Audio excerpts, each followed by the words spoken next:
make sure that they're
Just waiting on one more council member.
Welcome to the regular City Council meeting of May 16th, 2017. All rise for Pledge of Allegiance.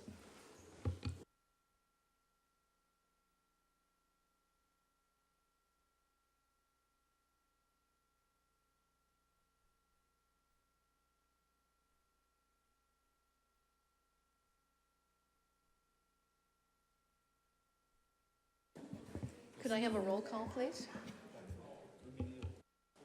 Councilmember Eisen. Here. Councilmember Kowalczyk. Councilmember Rohrbeck. Here. Vice Mayor Penrose. Here. Mayor Reddick. I'm here. Welcome and good evening. So we have a couple of presentations this evening, and the first one is going to be a presentation by Samtrans on the Transit Initiatives and Outreach Program.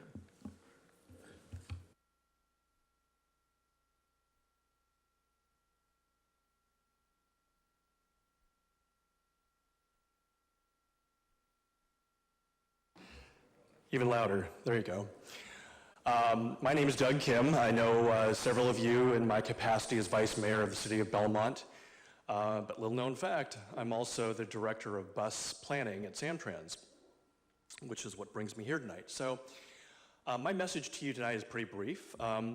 Samtrans is taking a fresh look at how it can help improve bus transport in the city of Half Moon Bay. And it's probably a good time, given the city's update of its general plan. For those of you who've been around, you know about 5 years ago, Samtrans worked with folks in the city and made some changes to the way bus service is operated out here. And one of the things that came out of that, for example, was more bus service over the hill to San Mateo College. But it's been a few years. We've heard some comments from folks like Zoe and others on the coast that maybe more is needed. And so I'm here to say that Samtrans is here to listen. We've had a chance to meet with folks in the community. About 3 weeks ago, we had a Brews and Views event. Had several folks from the community tell us what was on their mind. Heard some folks say that, yeah, that we'd like to see more express bus service, for example, from Main Street up the coast, maybe to the BART stations, maybe into San Francisco. Had a chance to sit down with Magda a week and a half ago, and I guess what I wanted to say is that if the council, if staff, if residents here have ideas about what Samtrans can do better, we're all ears. You can certainly contact Samtrans, you can contact Magda. There's lots of ways to let us know what's on your mind. I'll tell you one thing we're thinking about, Uber and Lyft. We all know about it. A lot of public bus companies are looking at whether or not it makes more sense to not run 40-foot buses in a particular part of town, but instead maybe subsidize what it takes for your residents to take an Uber car to catch the bus in downtown, or even go up the coast. So a lot of folks are looking at that, and that's something that we brought up at the Brews and Views workshop. We're trying to think a little bit out of the box and think about how to better serve your community. So I came here tonight just with that basic message. We're going to be doing this study over the next couple months, and can come back probably in the middle of summer with some of our thoughts about what we think can help improve service in Half Moon Bay. So I'll stop right there. And again, welcome any comments tonight and going forward from folks in the community. Thanks so much. Councilmember Kowalczyk. Hi, thank you. I saw you at an event last Friday, and you did a fine job representing Charles, the mayor of Belmont. When you think of Half Moon Bay, I want to share a perspective. When you think of Half Moon Bay, and from a bus perspective, I think there are two Half Moon Bays from a Samtrans perspective. There is the Half Moon Bay of the community we live in, and people need to commute to work and to the city and to get around town, around the community, over the hill. And that's probably the main way we think of Half Moon Bay. And then the other view I ask you to consider is our tourism congestion. And are there is there some creativity or some services or some thought that can be given to that perspective as well? And just ask you to keep both of those views in mind. You bet. Other council members? Yes, I would like to bring this issue back to the council at a future meeting so we can have a robust discussion. In the meantime, thank you for coming out. We'll be in touch. Thanks. Thank you. All right. The next presentation we have is the Coastside Land Trust easement update. Joe Chamberlain.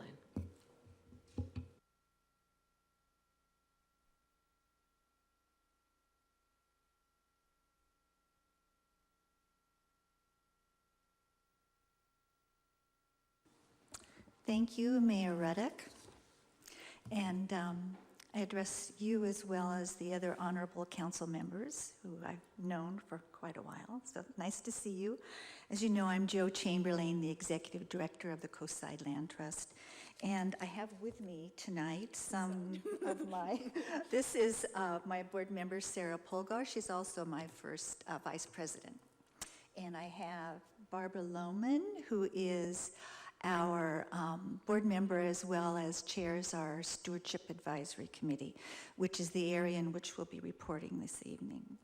And I have staff and other Stewardship Committee members here too. You care to stand up and say hello? Great.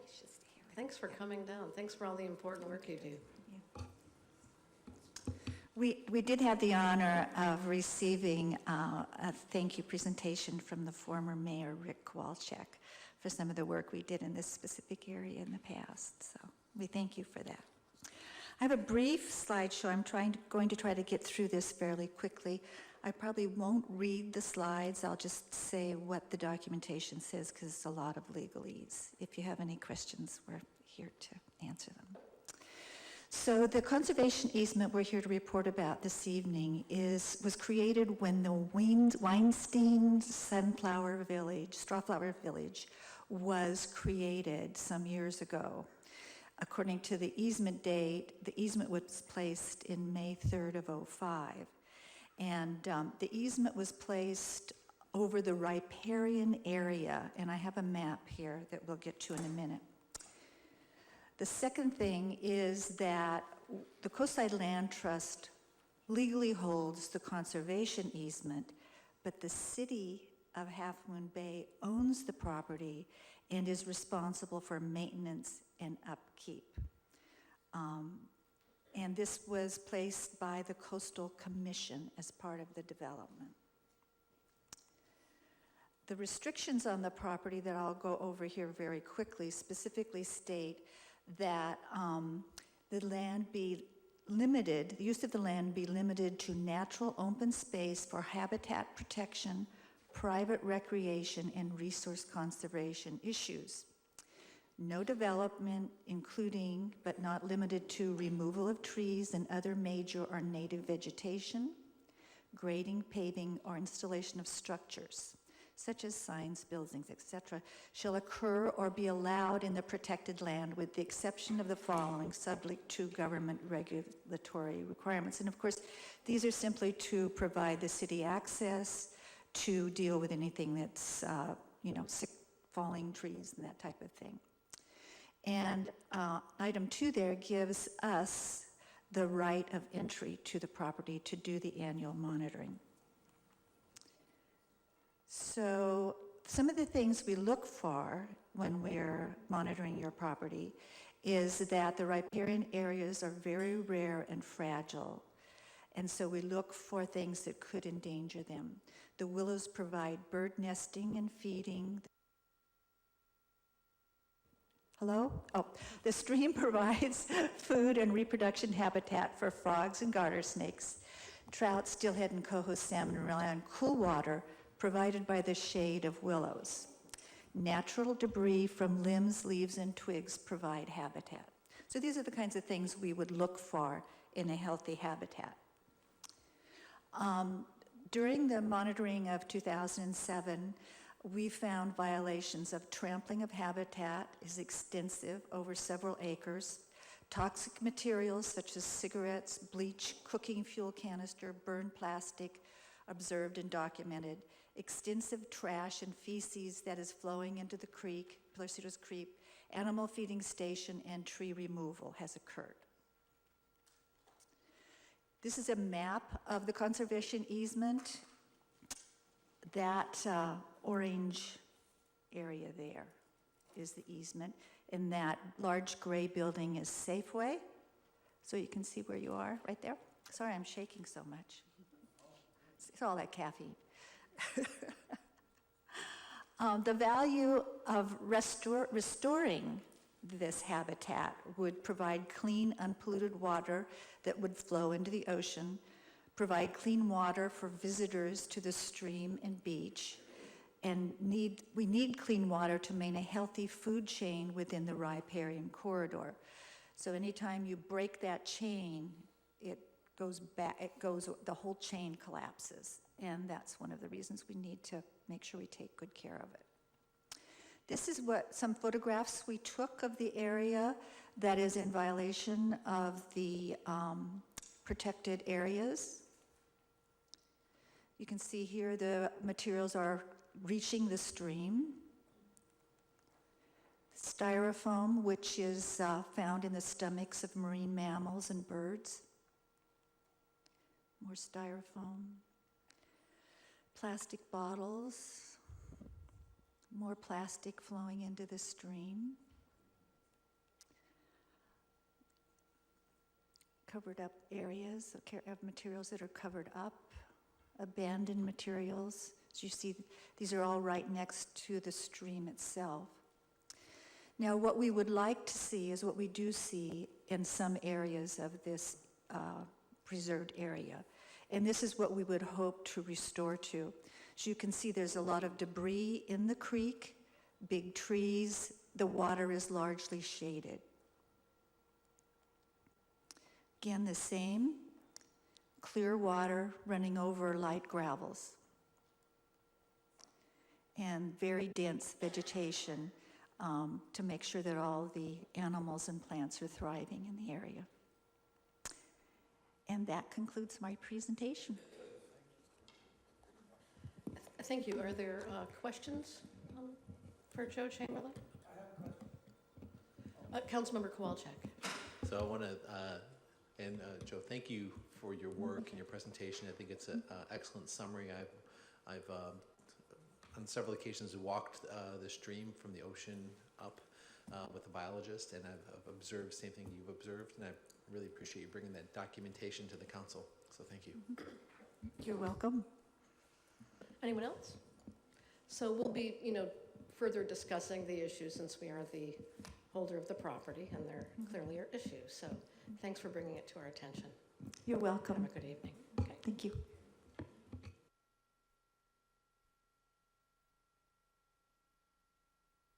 So we have nothing to report out of our closed session. I'm going to pass on mayor's announcements of community activities and community service and move on to city manager updates to council. Thank you, Madam Mayor. We do have a full agenda, so we will be a little bit briefer this evening in terms of the city manager's updates. I'd just like to touch on the library progress, tree assessment program, disaster preparedness, and some recent work that Caltrans has been doing, and then finally close with the youth summit. And I don't know where the device is.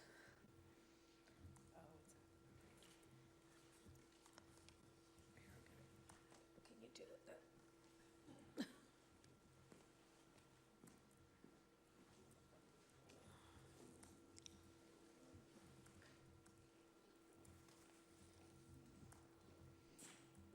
pull it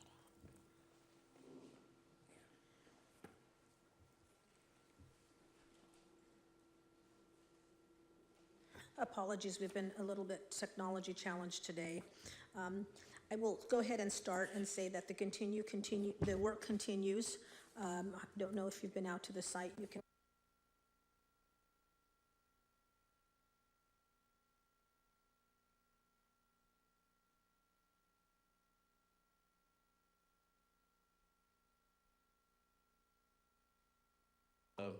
our new system maybe isn't new anymore.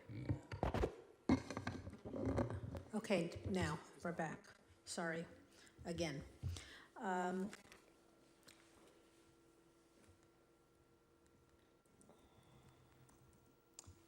This is some of the activity schedule for the week of May 15th. You can see that we are installing the site utilities, the under slab, completion of the slab, the rough-in, the Shot Creek wall panels is a new word that I learned today.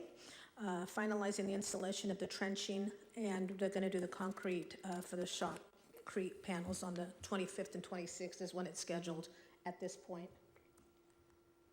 You can see that this is the conduit that this facility will require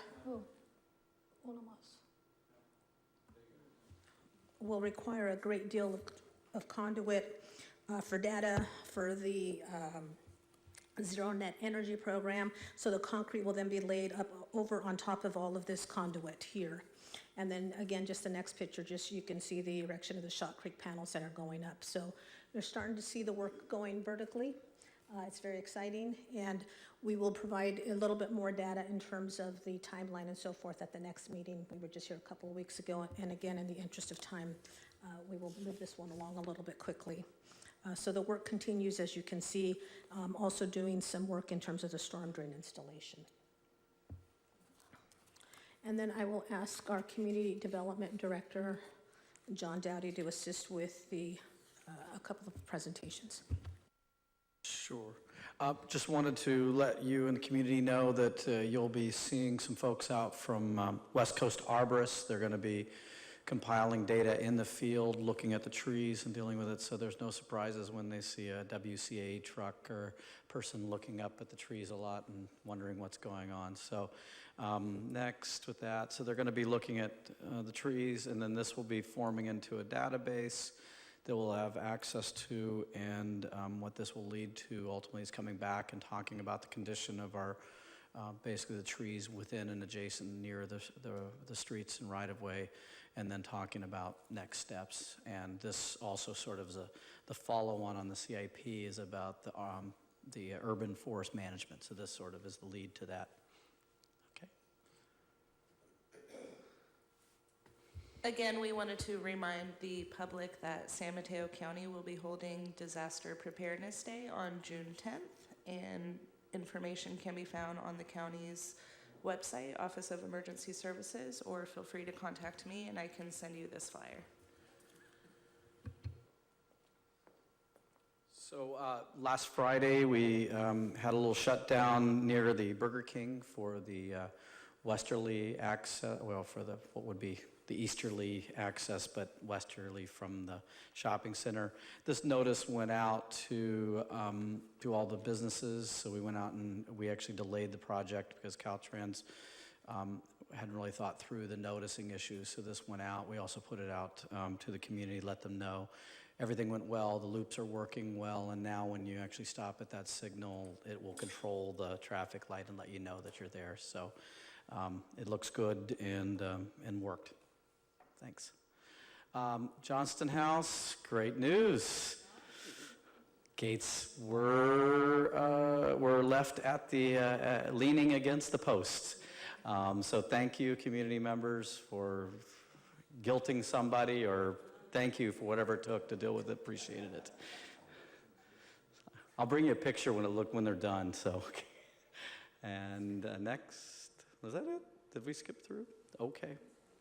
I did want to let you know there is the Youth Summit on Friday, and we are going to be there, staff in part, to talk about the parks and the Ped Bike Master Plan, and also hopefully to recruit the youth representative to the BPAC. So, so we'll be there on Friday.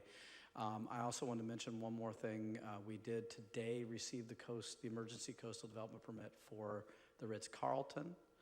So we'll be looking at that. Really haven't had a chance to dig into what they're proposing to do other than try to remove some of the work there. The second part of this is we won't have a council meeting between now and then, is that World Ocean Day is June 3rd. And we will be hosting an event with the San Mateo County at Poplar Beach. We're still working through the details, but we're also going to be participating in a statewide, our Shrinking Shores initiative, where there'll be signage showing sort of where at 2100, 2050, you could see the ocean front at the point, so we'll be dealing with that. So please, hopefully come out on June 3rd and participate with that. Thanks. Good stuff, thank you. To the city manager, any additional reports? Okay, so we are moving on to public forum, and I have 3 speaker cards for this item, and I'll start with Rick Nahas. Did I? Okay. Great. Rick Nahas, I actually live in Pacifica. I'm here because a couple months ago, I was trying to figure out how I can get to my job. I live in Pacifica. My job is in Foster City at Visa by taking the bus. So the bus from the coast. And there was really no good way.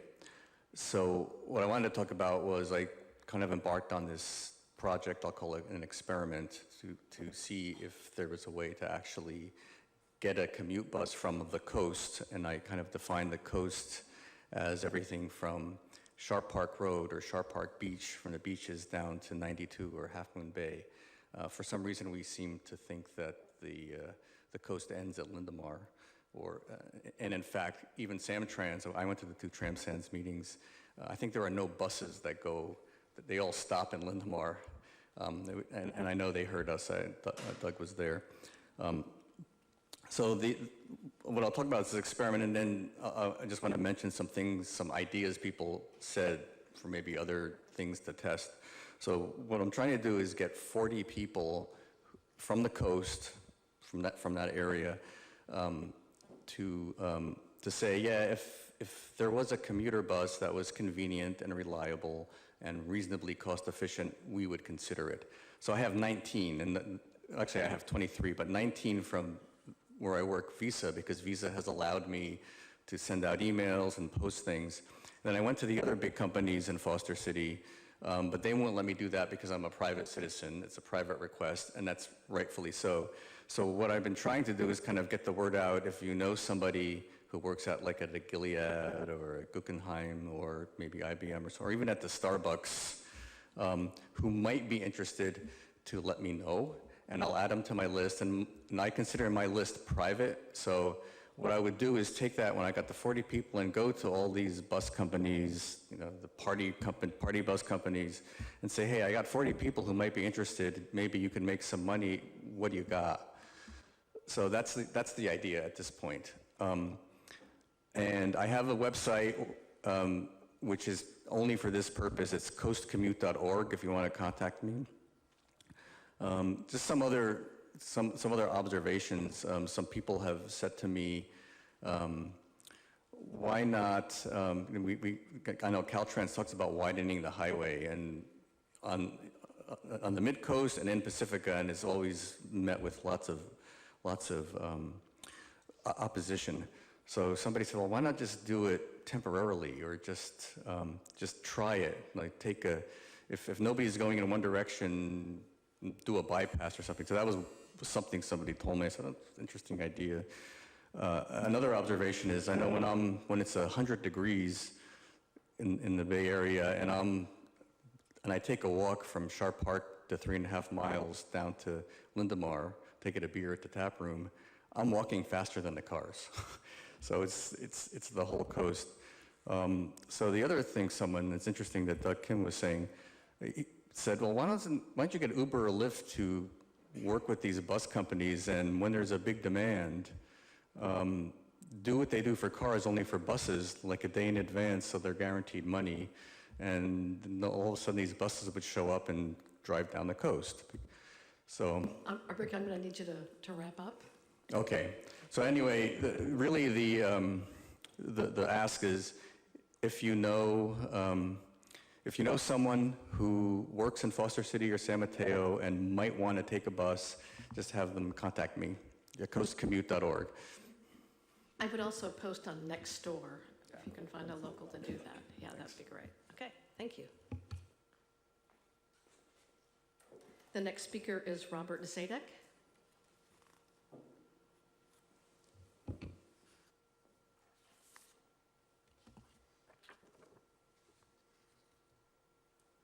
Good afternoon, late evening. I'm joined today by Kara Smalljohn, Executive Director, and the Board of Directors of Senior Coastsiders. Well, most of them anyway. Together we want to express our appreciation to the leadership of Half Moon Bay for considering our request for a grant. The money we've requested will directly support our 40th anniversary fundraising and campaign effort. To a large extent, Senior Coastsiders in Half Moon Bay have grown up together. The coastside we know today is far different than back in 1977. Those who live here today enjoy a quality of life among the highest in the world. Kids now have a real deal skate park and gym. A state-of-the-art library is under construction. Classes will soon begin in the recreation center. Tourism is in an all-time high. What was once a sleepy little ag town has now become an internationally acclaimed destination. Senior Coastsiders' evolution is equally impressive with older adults. For the past 40 years, and without any significant investment to date, the city of Half Moon Bay has demonstrably benefited from the safety net we provide its older citizens. Thanks to the generosity of private donations and upwards of 350 volunteers giving their time each year, Half Moon Bay can point with pride to a senior center and services that would be the envy of many municipalities. Our continued vision is to have an increased partnership with the city of Half Moon Bay. On Saturday, September 16th, we will host a celebration of our 40th anniversary, to which each of you are invited. We are celebrating with those who, through their leadership and support, have fueled our success to date. But we must also attract a new generation of leadership, those who will help us secure a foundation and financial footing required to sustain our services for the next 40 years. It will be an evening for public displays of support, a chance for people to,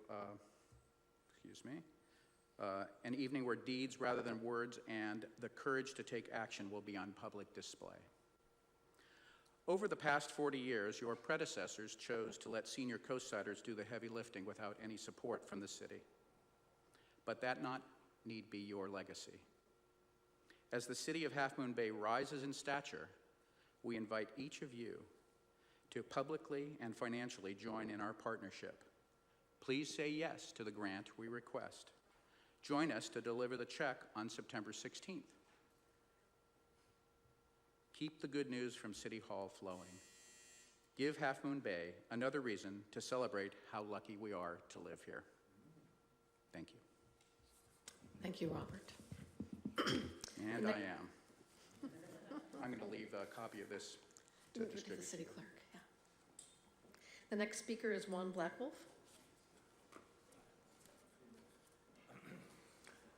Thank you so much, Mayor and City Council. I'll try to make this quick. I am a San Franciscan, born and raised in Hunters Point. Went to Mission. Was born at the San Francisco General Hospital as my mother and grandmother were born. So I'm a third generation coast-sider, if you will.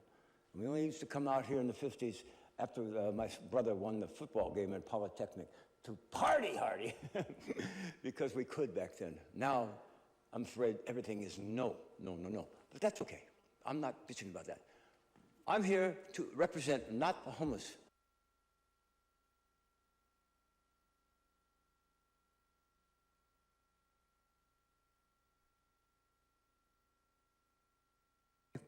Okay, there we go. Okay, a pristine and beautiful habitat that lies behind the wall of humanity that is the back of Safeway. Now, when I first came, I was the only one there, and I found a Garden of Eden. As a Native American, I found peace and beauty there. Now, there's filth and danger. Mucho danger. I went to the last city council meeting at Pasta Moon, and I gave them the news that there is a solution to this, and I think I have it. And they listened with all graciousness. Some didn't want to hear it, but most did. Well, after that very moment, one of the things I said was that danger is lurking, because there are psychopaths back there who are lurking to hurt people. Well, no sooner than 25 minutes after I left that meeting, I went down there to talk to one of the, which I considered one of the leaders of the Mexicanos who could take over the guardianship of that and keep this place from becoming a trash heap that it's become. And as I was coming out, trying to convince, I don't speak Spanish, although I am a Native American, we'd never spoken in the home. As I came out, a crazed drug addict, seeking a fix, pushed me from behind and says, "I'm going to kill you, MF." I wheeled back with my elbow and hit him right in the sweet spot, and I am not a weak man. Right between the nose and the bottom lip. Nada. It was like hitting Gumby. Then I grabbed him behind his head, and I was trying to rip his eye out, his eyeball, because he was attacking me, a blind 66-year-old man. He tripped me over a log, and he beat the living crap out of me, and now I am truly blind. And Thursday, I have to go get an operation on this eye. He knocked the lens right out of it. I'm going to have to ask you to wrap up. Okay, wrap up. 3 or 4 days, I went back to him, and I said, "Do you have a history of violence?" Because I had him arrested. He said, "Yes." I said, "Get ready, man, because you are going to pay." This is what's happening behind there, and we have a solution. Listen to the words long written down. I have a solution, what to do with these people. Good night, and thank you very much. I was drawing for you, Mary. I have to go. Thanks, Juan. Okay, so we're moving along to the consent calendar, and there are 2 residents who would like to address 2 separate issues. Those are 1D and 1E. So I would entertain a motion to approve the balance of the consent calendar. Okay.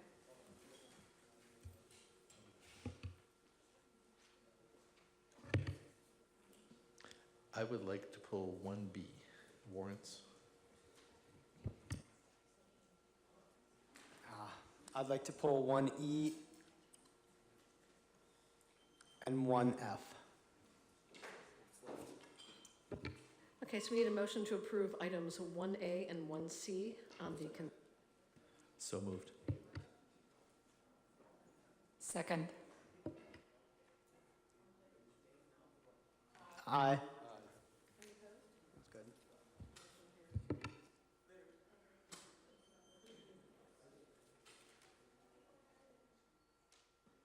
We seem to be having a problem with the system. What we think needs to happen, sorry, we've been doing a lot of chatting here, is we need to probably reset the system, but that might take up to 5 to 6 minutes.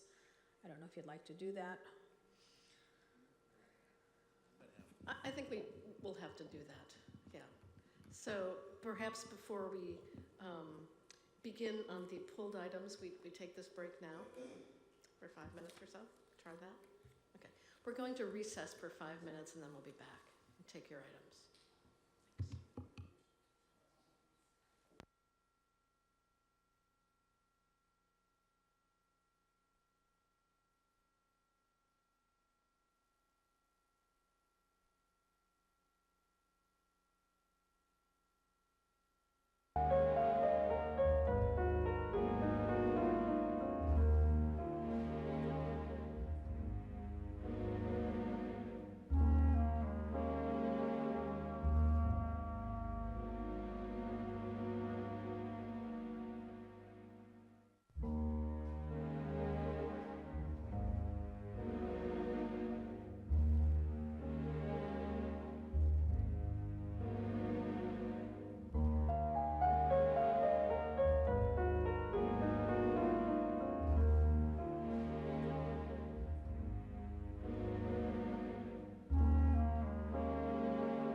Hello? Check 1, 2, check, check. Okay, I'd like us bring us back to the meeting. Since we have a heavy budget discussion this evening, I would beg your indulgence in our need to sort of move through these consent items as quickly as possible. So we're going to start with 1B, the warrants, and that would be Councilmember Kowalczyk. Yes, I want to make a comment on this. And so, are all the projects in the warrants, so all the projects, the library project and other projects, it's all just lumped in there, correct? On one big bunch. So, in the future, if it's possible and if there's consensus from the council, I'd like to see big projects pulled out. I'd like to see, yeah, so like I know there's fencing and there's this contractor and that contractor. I'd like to see the library items, any other kind of major project as just kind of on a separate list so I can just understand. Otherwise, if you look through it, it can get a little confusing. You don't know what everything is. So that's just my thought to share. Is that if that's a huge challenge, very difficult, then I would say I would change my opinion. But it's not a challenge at all. So what we can do, the report will probably appear the same way, but we will add additional detail in the cover letter or in the staff report. So you will see it. that'd be great. Mm-hmm. Councilmember Osmond? It's funny, I actually had a similar, so my perspective on that was to possibly do it in highlight, for certain projects, and that way you could, when we come in here, we could see, oh, the green is the library, and this color is this, and that way we can just separate it out. And then, that for me, because actually I look at this too, which is interesting. I don't know how many people spend, it's a lot of information, but it seems to me that we should have kind of like a line item explanation for, I know that we list what it is, but it's kind of like $4,000 Ace Hardware. And it's like, I don't know what that's for. When I do expense reports in my world, we kind of have to list a little bit more about what that is. And so I'm just curious, perspective from council on that. I have a perspective. Yeah. I believe that that detail is sort of those expense reports. I believe that all is reviewed and approved at a staff level. Yeah. And then we're seeing the coalescence of that. Got it. So we're not interviewing when a maintenance worker has a hardware to buy washers. Yeah. We're not seeing that charge, but that is on an expense report for staff to review. Is that correct, staff? That is exactly correct. And we have a very strict policy, so I can guarantee that finance department will not issue a single check unless all department heads have signatures and explanation of what exactly it's for, what project that they're assigned to, and what PO it's paid under. And I just wanted to follow up. So what you see here in attachment 1 is actual reports from the system. It would be difficult for us to add additional highlights and formatting here, but I'll be happy to do it as part of a staff report and outline all the big projects or additional details, what highlights of the current warrant report. So, thank you. I move to approve consent agenda item 1B. For a second? Second? Yeah. All in favor say aye. Aye. Any opposed? Motion carries unanimously. We're moving on to item 1D, communication to California Coastal Commission in support of Casamira Homeowners Association Coastal Development Permit. There's a public speaker on that, isn't there? Yes, but we'll have the staff report first. Okay. Oh, it's over here. Did somebody pull it? Okay, not me. So this item was placed on the agenda at the council's request, and it's pretty self-explanatory. The townhome HOA is beginning the process for coastal development permit to stabilize the slope and bluff top area next to the project, and are requesting a letter from the city in support of their CDP, coastal development permit. So I have one speaker, and that's Bill Reagan.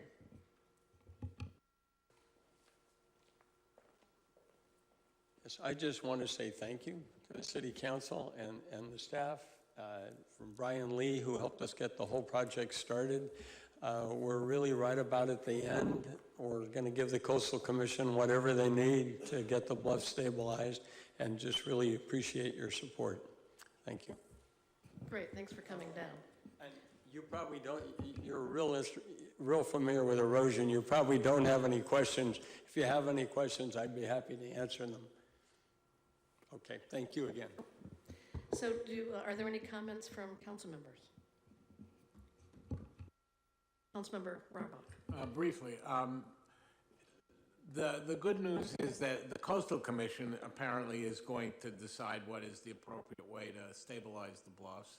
The city is giving incentive to make sure that we do whatever the Coastal Commission recommends. We're not recommending a specific course of action, is my understanding. Yeah, and just to comment, that's what we're doing too. I guess the only other comment I could make is you're maybe familiar.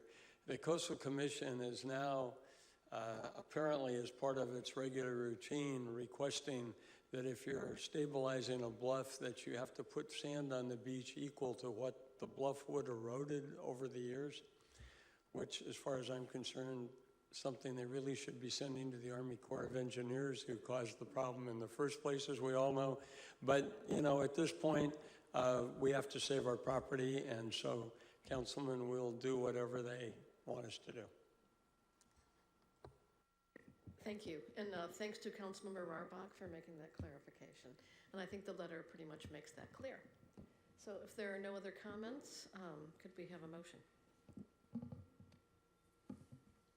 Move to approve consent agenda item 1D. Second. All in favor say aye. Aye. Aye. Any opposed? Motion carries unanimously. Moving on to item 1E, amendment number 2 to agreement with Mark Thomas and Company, Inc. for the completion of the design and permit engineering evaluation report for the Highway 1 safety projects. I have one speaker, Jerry Steinberg.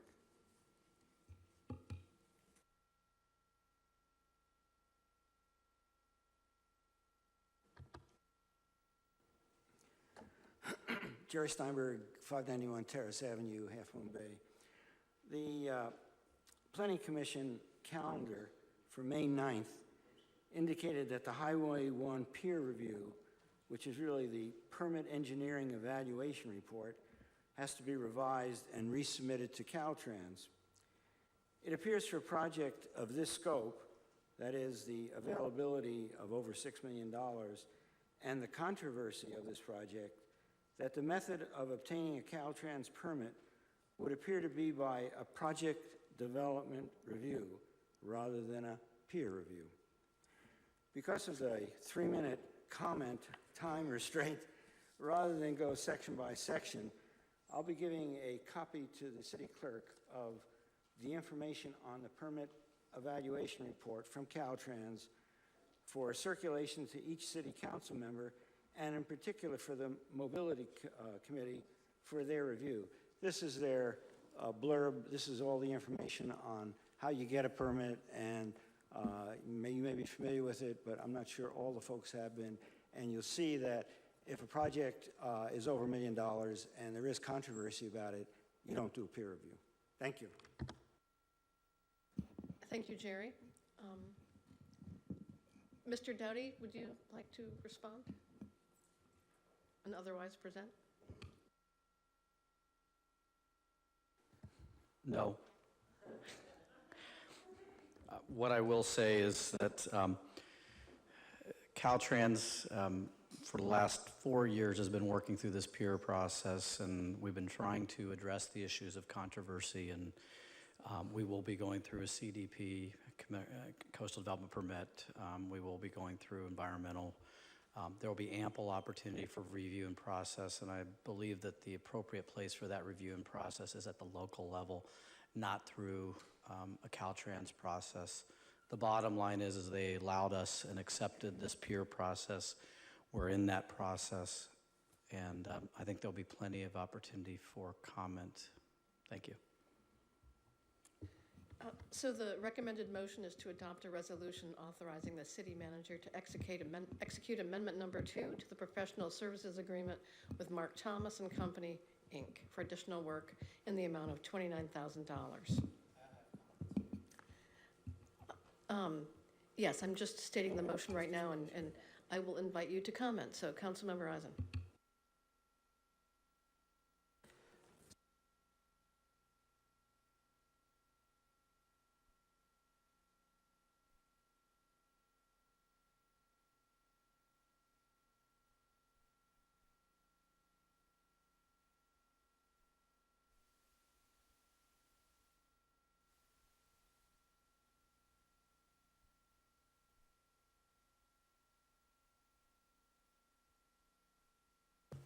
Oh, there we go. 30% is the stand on one foot. The 30% design, once we have the 30% design, we're going to look at everything, and then we're going to talk about it again.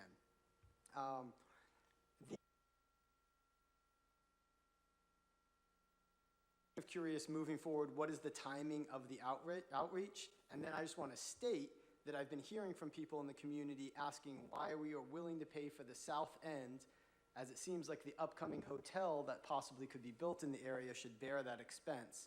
And for me personally, I think it's better to prioritize this money instead, it's transportation money as is, to making our trails for Half Moon Bay more bikeable and walkable.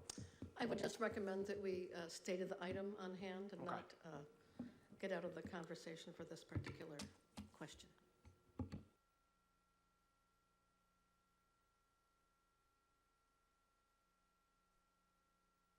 Other comments from council members? So, Councilmember Eisen has asked some questions. We can discuss this more, or that we can have a motion in a second and still have more discussion. But we can move forward on the item. Are there any other remarks? Hearing none, is there a motion and a second per staff? I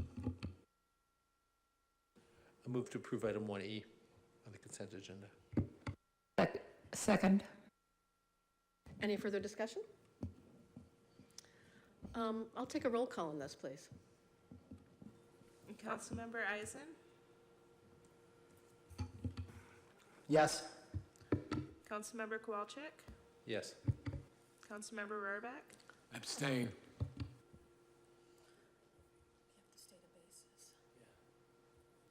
what is the basis for your abstention? You really have to say aye or nay, and if it's abstain, you need to provide a justification. I'll change that to yes. Vice Mayor Penrose, Yes. Mayor Reddick, Yes. motion carries. Motion carries unanimously. I think it would be helpful, though, I think you asked a good question about the timing on additional outreach. And so if the Community Development Director could share that information with the council and the rest of staff, that'd be great. Thank you so much. Item 1F is amendment number 1 to the professional services agreement with BW Housing and Associates.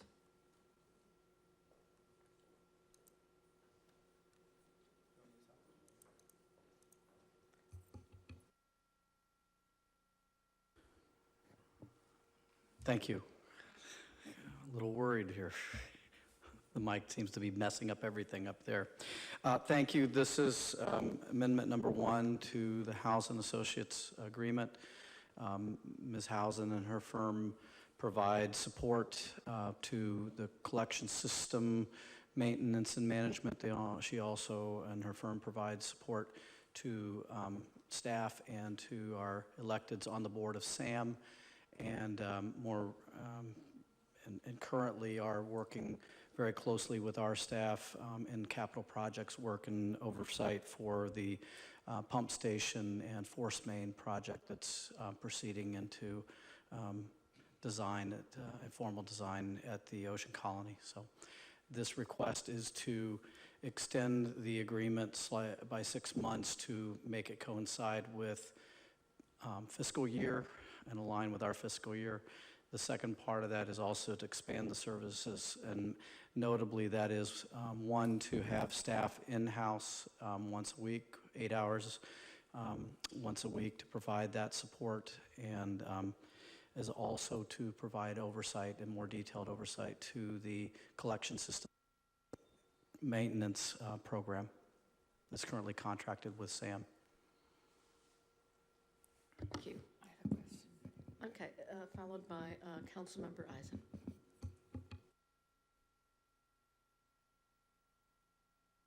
Yeah, the expanded hours, her availability for 8 hours a week, will that start now? Or is that beginning with the next fiscal year? I didn't quite understand that If approved, this would begin immediately. immediately. Thank you. Councilmember Eisen? So in reading this, I'm seeing that the emerging issues have required the consultant work beyond that anticipated 2015 when the contract and scope of work was negotiated. When I look at this type of stuff, I want to know what the contract that was negotiated was, because to me, we're spending, based on our analysis of billing to date and identified work through fiscal year end, the $90,000 allocation for the 2017 calendar year will be expended by June 30th, 2017. So to me, it's kind of like, I get it, we're going to hire them for 6 hours, but what was our original contract?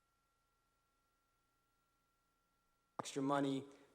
Seemingly, I couldn't quite tell if we were just adding on to the next 6 months or we were adding on to a contract that we already had, and I felt I couldn't understand the language that much.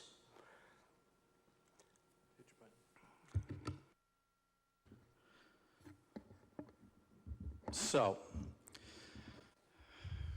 the answer is this. First of all, over the last 6 months, we've had a great deal of issues arise in the context of SAM CIP issues, 2 spills. We also had problems on Kelly Avenue, unexpected with the flooding, and any number of sort of things that go down the line from that. But that's where we were, and the original contract was approved 2 years ago. Did not really contemplate those kinds of situations. It was basically an on-call service to help to be here. Also, there was emerging issue of the recycle water plant that came up that wasn't fully contemplated, I think, when the original contract was awarded. So there's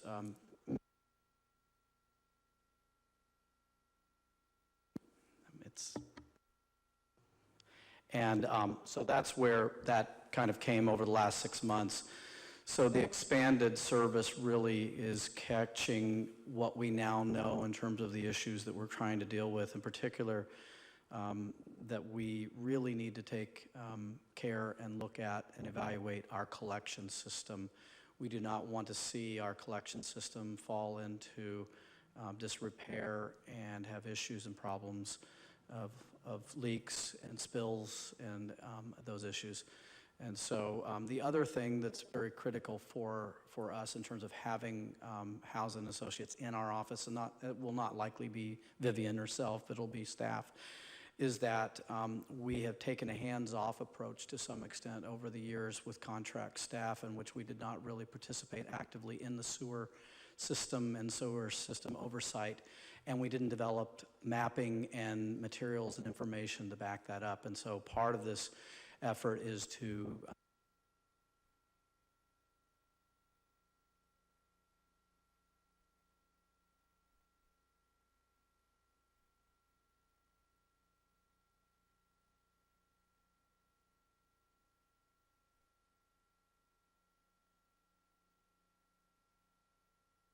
city staff in the actual operations, maintenance, and ongoing capital improvement to that system. So this is in part that. And ultimately, the cost that's being presented, we looked at, and is less than still what a high-level engineer in-house would cost us to do that. And with Housing Associates, we get the opportunity to draw from an experience base that's incredible. Also very, very focused with SAM and experience with SAM. So we think for the next 2 years, that's the pathway that we should follow and go with. Councilmember Rohrbach. Thank you, John. This, I hope, is the beginning of an experience where the council is being told what's going on with sewers. I haven't heard anything really until just recently, and I think this is the beginning. I think it's money well spent, but make sure that we're not kept in the dark anymore about our sewers and collection system. Thanks. Councilmember Risen. I'd just like to make a motion to approve ordinance 1F. Second. Roll call, please. Yes. Yes. Yes. Yes. Yes. Motion carries unanimously. And so we're moving on now to item 3, which is resolution and staff reports. And the next item is item 3A, discussion of recommended program options for the fiscal year 2017-2018 budget. Madam Mayor, honorable council members, it's my pleasure to present today's first study session of the budget. I thank you for your time and energy to getting us to this point. I'm very happy to be here. There's been lots of work leading up to this point, many days, weeks, and lots of long hours, especially recently. There are several staff members who worked on this presentation, worked on this budget that I'd like to thank, and certainly especially the executive team who's put a great deal of hours into presenting this budget. I'd like to thank all of them. The council, as you know, requested a staffing study through the retreat. We'll be presenting that information this evening as well. I want to mention that the city manager's recommended budget, if you will, items have taken into account the council priorities from the retreat, the staffing study that was conducted and the results of that staffing study, the strategic elements, the city's strategic elements, and other recommendations from the staffing study that aren't necessarily related to positions or expenditures, but just in terms of how we conduct and we do business. This evening, this is really a team effort. You will hear from the entire team this evening in terms of this presentation. And again, I'd like to thank the council for your leadership in getting us here and insisting that we have a good process and insisting that we have a good retreat. I appreciate that. That allows us to get to this point. And with that, I'd just like to turn it over to Captain Muncy. Mayor Reddick and Council, good evening. Today's agenda will consist of budget timeline, city council priorities, budget process and methodology, base budget assumptions, 5-year fiscal outlook, 5-year capital improvement program, organizational study results, and city manager's recommendation. And with that, I'll turn it over to City Clerk Jessica Blair. Thank you, Captain Muncy.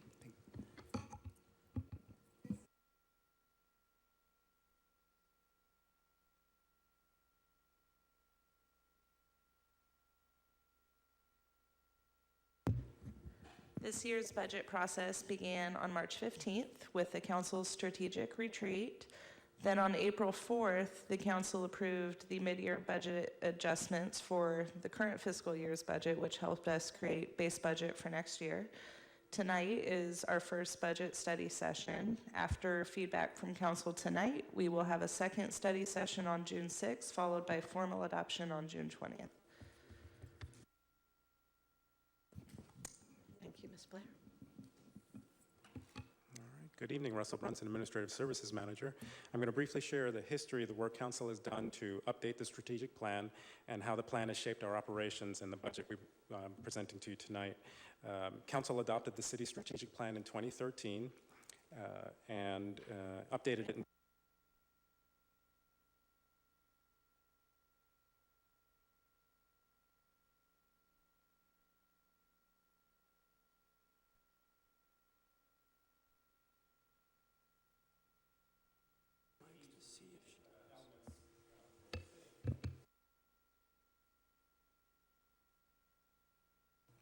fiscal sustainability, and inclusive governance. Each year, Council establishes priorities that will align with our strategic plan. Council met at a retreat in 2017 to establish the following priorities for 17-18. One is to develop strategies to address affordable housing, marijuana regulation and taxation, homelessness within the city. And 2, to begin planning for a new or renovated community park. And 3, to expand the transient occupancy tax to manage and tax short-term rentals. The city manager recommended budget presented to you takes these priorities into account by including suggested changes to effectively staff and resource these priorities. I now turn it over to our finance director, Yulia Carter, to discuss our base budget. Thank you, Mr. Brunson. Thank you, Russell. So the next few slides will cover budget methodology, budget process, and the city's financial position. So first, let's look at base budget highlights. The general fund revenues are projected to be $15.5 million. That's about 3% increase over the fiscal year 16-17 revised budget. The general fund expenditures also going up about 6.2%, which we'll get to this in a little bit, but it's still projecting much less than the revenues. You can see it's at $13.9 million, and just the difference between these two numbers shows a nice structural surplus of about $1.6 million. In a few minutes, John Dowdy will go over CIP budget as proposed for the upcoming year, but here in highlights, I just wanted to point out that general fund's share of the CIP budget is about $2.4 million for the upcoming year, and that includes the closeout of Measure J funds, which we want to spend this year and just be done with this. So last year, staff implemented the modified zero-based methodology, which is a systematic financial management strategy to achieve more cost-efficient delivery of public services. The methodology, well, the next few slides will just go a little bit into the method, how we do budget. So this method allows to redirect efforts from low priority programs to high priority programs. The expenses are not just assumed because they took place in the previous years. They must be demonstrated as necessary, and of course each program is considered in light of potential alternative. And you may have noticed that we included in the forms, we addressed some of the priorities, council's priorities, so pretty much every recommendation that we are bringing to you is linked back to council strategic retreat and goals and objectives. So the advantages of this methodology, well, first of all, efficient allocation of resources, because resources are allocated based on organizational needs and benefits rather than history. Also analysis of alternatives, as I mentioned before, and a good example here will be in-house versus outsourcing services. So every time when we bring you recommendations, we look into alternatives. And you will see later this evening, we'll discuss some of these options when we specifically talk about in-house versus outsourcing. This methodology also allows to identify and eliminate some no-key activities and some redundancies, because very often, well, traditionally it happens when the same activity or same service is budgeted in different departments. Sometimes it's overlap, sometimes it's partially here and there, and we are trying to work as a team to identify these areas and budget in a more efficient way. But most important advantage is that this methodology has a mission focus, as it forces organization to talk about strategic goals, strategic elements, and priorities. Budget process is probably the most, well, as the city manager mentioned, most teamwork-based project that we produced in a year. And this methodology, again, supports this. We have to be forced to work as a team to make sure that the product we produce for your consumption is a representation, valid representation of organizational structure and organizational needs as a whole. And we also believe that overall this methodology creates focused and fiscally disciplined culture, and that's why we exercising this methodology and continue this year with the same process. So now, the next slide, here how it works. So first of all, we established the base budget. Base budget is not the duplication of adopted budget. It's the same level of current services as presented at a new cost. So when we established the base budget, we build base budget revenue assumptions and expenditure assumptions, and we'll go over this in a little bit. We definitely work as a team we meet with each department to develop these bases for the base budget. Once we plug in base budget assumptions and revenue and expenditure assumptions, we determine surplus, or it could be deficit. Well, in our case, it's luckily surplus, as we already mentioned, 1.6 million. And only once we have this information at hand, then we start working on the developing decision packages for service. Well, in our case, it's service enhancements because we can afford it. So each department ranked decision packages as they presented to the city manager, and the city manager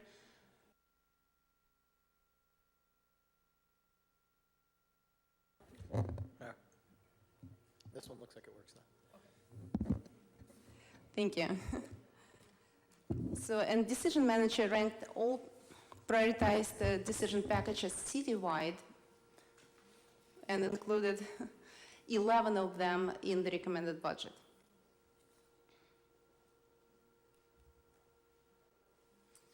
Well, and finally, once we get this whole package done, we present it for you for approval, as Jessica mentioned. The proposed budget will be coming back to you on June 6th. And just a few final notes on the budget process itself. Just from the staff internal perspective and internal point of view, the fiscal year 16-17 mid-year budget review was a segue to the budget process. That's where we start the clock ticking. So the council reviewed the current year's assumptions, some of the recommendations, and we build the new budget based on that. A couple things to highlight. Again, I mentioned that all the budget requests that you see, they're prioritized, so please pay attention to the box of the forms. You can see, if you're interested, what priority it was in the department and how it translates into citywide priorities that city manager is moving forward. And some of this didn't even make to the city manager's recommendations, so some of the wish lists that departments produced will have to be phased out for the future years. So all the program requests are structural in nature, so they're programmatic. We bring in something to you more than 10,000 in the cost. We don't want to chase down like $100 office supply here and there and have discussion about that. So when we want you to approve the new program, we want you to give us direction on the service level change. And finally, the outcome of this fiscal year 17-18 budget process will be council's adoption of the annual operating budget. That includes work programs and narratives, including department's goals. And again, you will see some of the strategic elements built in the department goals and how they fit into your priorities and what we do, how it addresses what the council's priorities are. And the council's adoption of the 5-year capital improvement budget, which again, we will talk about it in a little bit.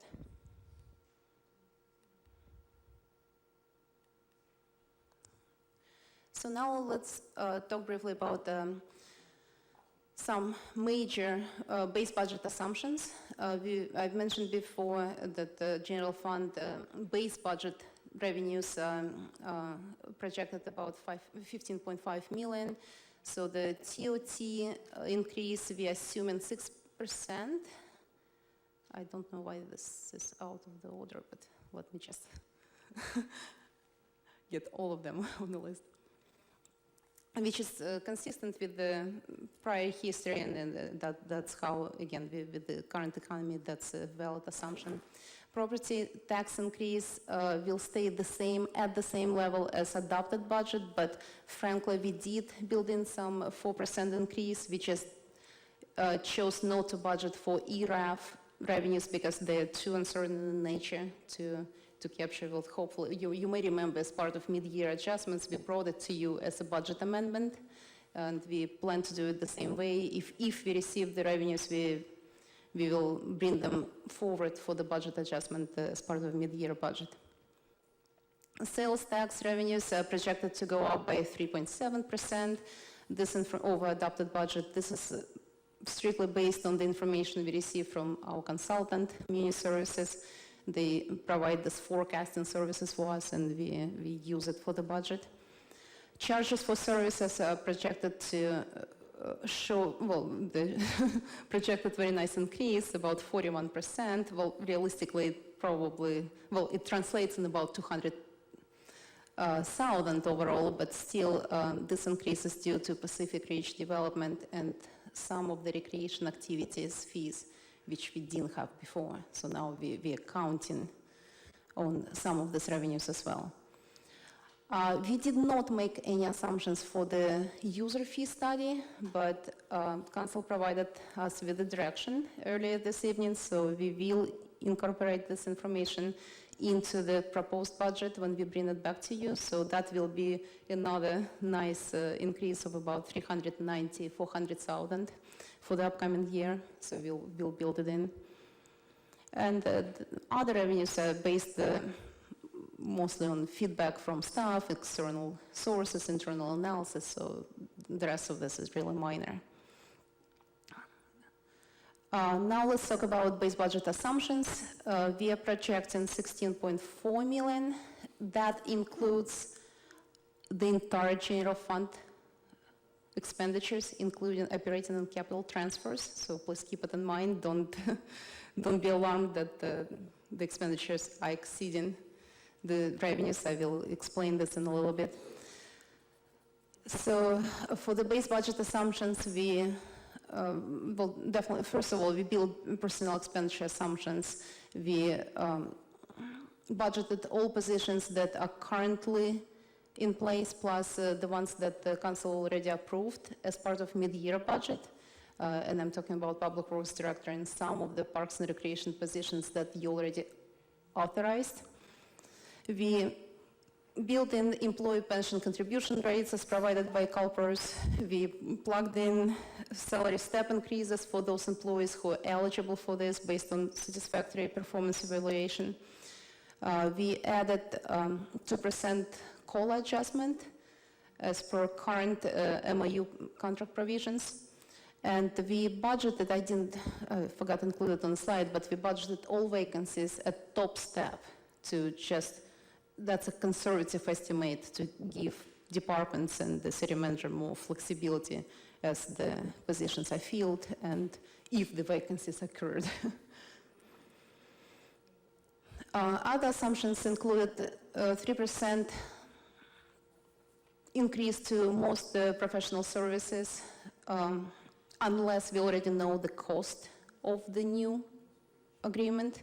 Like Sheriff's Department is a good example. So if we know what the cost is, we will just include it in the budget. If we don't know what the cost is yet, we assume 3% increase and to allow departments for some negotiations or whatever needs to be done to amend the contract. Operating expenditures was set at 2% increase just to count for cost of living adjustment. And as I mentioned before, all the previously approved enhancements were incorporated in the base budget that were brought to you as part of mid-year. We also included some additional items in the base, and this is mostly based on the strategic retreat, again, that we had back in March. As you may remember, you provided us with direction to add certain services related to affordable housing, homelessness, cannabis cultivation, and sidewalk repair program. What we did here, we fine-tuned some of the cost estimate that was presented to you at the retreat. We pulled out personnel costs because all the positions are presented to you separately under city manager's recommendation for the purpose of the position control, in addition to, well, even though you already provided us with some recommendations and based on estimates that we gave you at the retreat. So what you see here is most refined cost estimate that we included in the base budget. And that includes ongoing additional contract support for web services, one-time funds for homeless encampment cleanup, ongoing funds for sidewalk and replacement program, which is included in the CIP program. And again, the funding of this will be a portion of one of the positions that is presented to you later this evening. So ongoing funds for consulting services for cannabis issues estimated at 45,000. That's based on 3 proposals that the staff currently received. So we are juggling this around, and we're still at the negotiation stage, but we think it's a fair estimate. And finally, funds for accessory dwelling unit program at 75,000, which would, again, support your direction on affordable housing issue. Now let's take a look at the general fund. So once we put all these pieces together in the base budget, here's the bottom line. Again, revenues projected at 15.5, operating expenditures budgeted at almost 12 million. We feel like it's, the operating budget transfers are 2 million, and again, we'll talk about it a little bit. The excess surplus line here in green is, I just want to reiterate the good news again. We do have surplus, that not every city can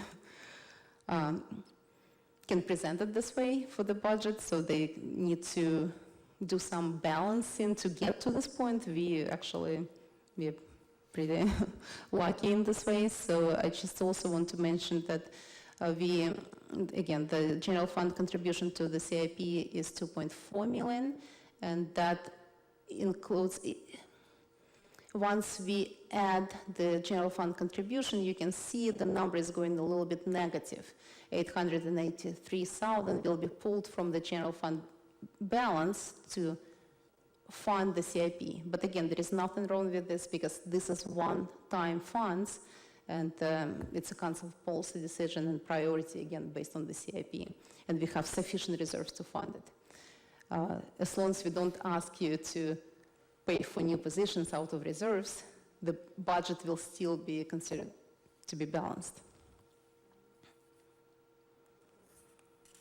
One thing I just wanted to mention here. So when you look at this CIP transfer number, this estimate is very conservative. And we had a conversation earlier today in one of the meetings that the way we budgeted CIP projects, we included the project management cost. It's already built in the CIP. But unfortunately, our system does not really allow us to track this cost accurately. So we hope we'll get there next year because we're in the process of, not implementation yet, but selection, and we'll be in implementation of the new financial system. But proactively, we already built in some of the project management cost in the CIP, but realistically, we are paying for this consultant cost from the operating funds. So we are double budgeting it here. Just for the information, so 2.4 million is a very conservative number. Once we get to the point when we actually can accurately track and build the projects directly, that will free up some of the general service funds, general fund budget for other needs. This slide shows an estimated revised fund balance. It's, again, this is at the base budget level. Keep this in mind. It doesn't include all the staff recommendations yet. The previously approved policy of operating contingency reserves remain unchanged. It's still 30% of the operating expenditures. But we do recommend that for the proposed budget, we include operating transfers to this number to calculate the contingency, so it will be a little bit more conservative estimate. So you will see this number increase. This 3.5 million will go up to probably 4 and a change. The previously Well, this also includes a previously assigned designated fund balance for the Main Street Bridge. It's 1.5 million. And the good number to just take a look at, so 4 million is undesignated general fund balance, which is really healthy and very, again, not every city can say that they have 76% in general fund balances compared to operating expenditures. And even if we build additional transfers into this number and change the calculations, we're still talking about 65% of the general fund balance, which is, again, really, really healthy.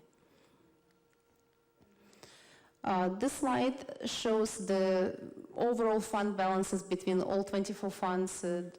We group them in 5 categories just to simplify.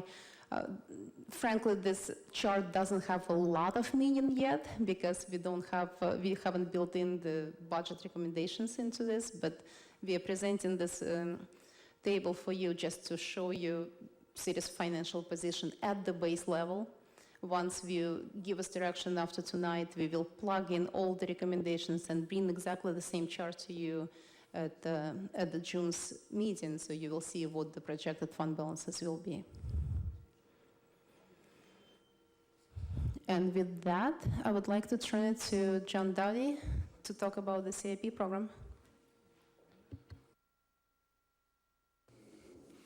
Good evening again. Thank you. I am pleased to be here to present the capital improvement program. As you recall, a little bit of going back in time, in January we came and did a study session before the council and the community to talk about the existing CIP and sort of what our expectations and thoughts were and getting your input on the coming year 17-18. We then presented a draft list of projects at your meeting, your retreat, and you at that point as council gave us general consensus to move forward with the projects with some adjustments, and this represents sort of the fine-tuning of that work from the retreat. So, reminder, we started 2 years ago with the idea and the concept of looking at programs and ongoing efforts of maintenance, and this really goes right back to the sewer issues in which we were basically identifying projects specific, but we weren't really talking about those projects in the context of the entire system. And we were doing the same with our ADA compliance with sidewalks, with the curb cuts and ramps, and a whole host of issues. So you were, prior to a couple of years ago, we're really looking at these things on a piecemeal basis. So this 17-18 CIP continues with 10 programs, with 22 individual projects identified in 8 different categories, and for a total between the programs and the specific projects themselves, about $32 million for the fiscal year 17-18. The library in this amount represents about a third, a little less than a third of the total cost and CIP budget side of that. But so it's still a significant, obviously, of a project, but it also tells you there's a lot of other projects going on.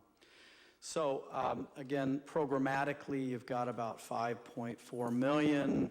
I'll point out here only the new projects, which is the ADA transition plan, the emergency response program, and the urban forest management program. I mentioned the urban forest management program in light of the survey work that's being done. But this ADA transition plan basically is the beginning. It's developing the plan in year 17-18 and then identifying the list of projects in the subsequent years 2 through 5, dealing with making sure that our public facilities like this, the City Hall and everywhere else, are compliant with Americans with Disabilities Act, and that's a requirement. and we're a little behind in that effort.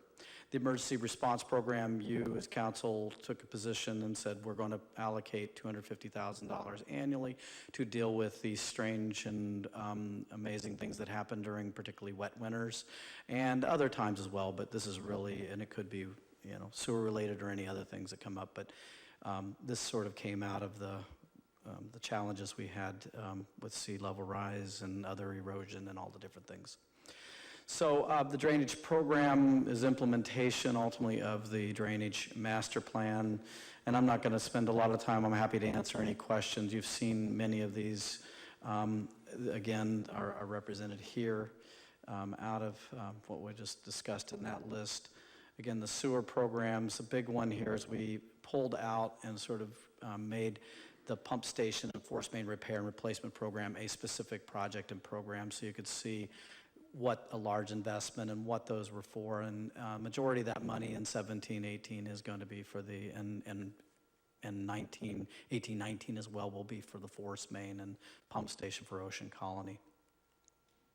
And then again, trying to deal with and make our compliance with ADA, Americans with Disabilities Act, address crosswalks. This year alone, we spent or will have spent in terms of the bidding well in probably around $200,000 in new crosswalk work around, and we're seeing that continuing to be a need in the community. And then obviously pavement management and ultimate dealing with these things.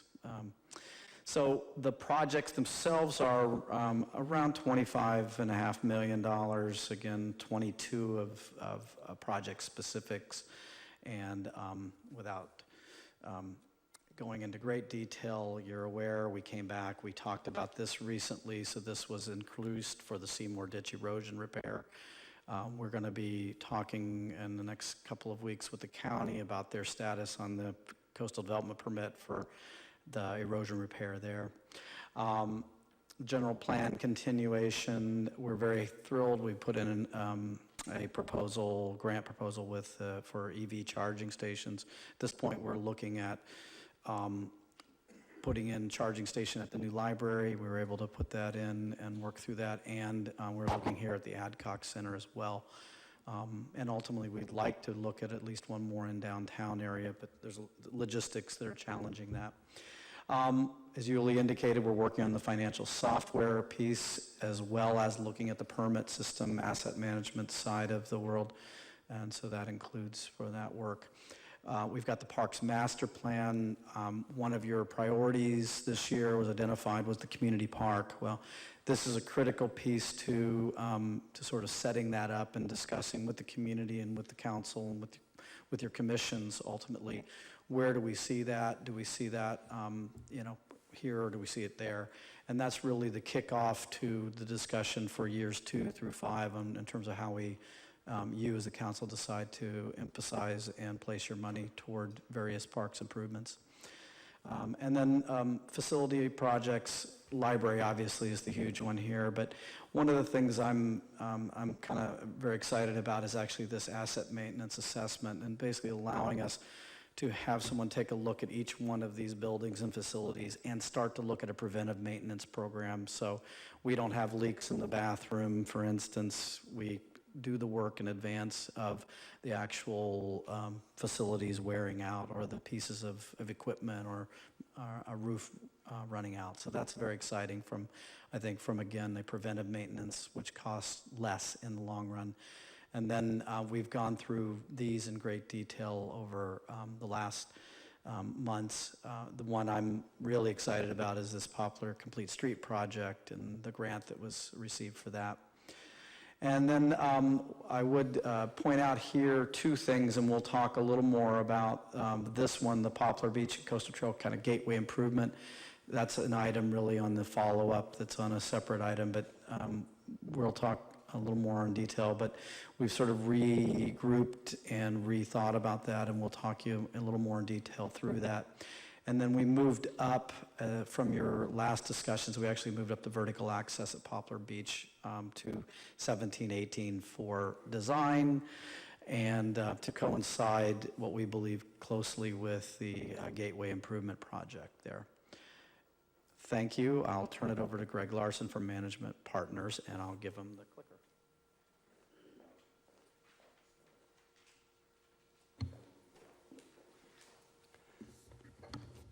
Thank you, Mayor and Council and staff, for having me back with you. This was an exciting project to work on in a short period of time since your retreat, and you'll be pleased to know I won't be going over the 25 tables of numbers in detail.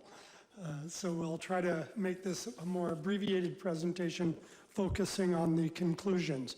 But I did want to outline for you and the public what we're going to be covering. First, I'll introduce the project. Here's an echo, okay. I wanted to present the results to date from the employee survey and the peer comparisons, and then to document for you the identified staffing needs that came from our work and answer any questions you may have. There are copies of the presentation available for the public as well, and I believe the council has already received them. So the project scope was to review the current organizational structure, to document the workload impacts, to identify staffing needs, and during the course of our work to provide other recommendations, which we'll be presenting you tonight.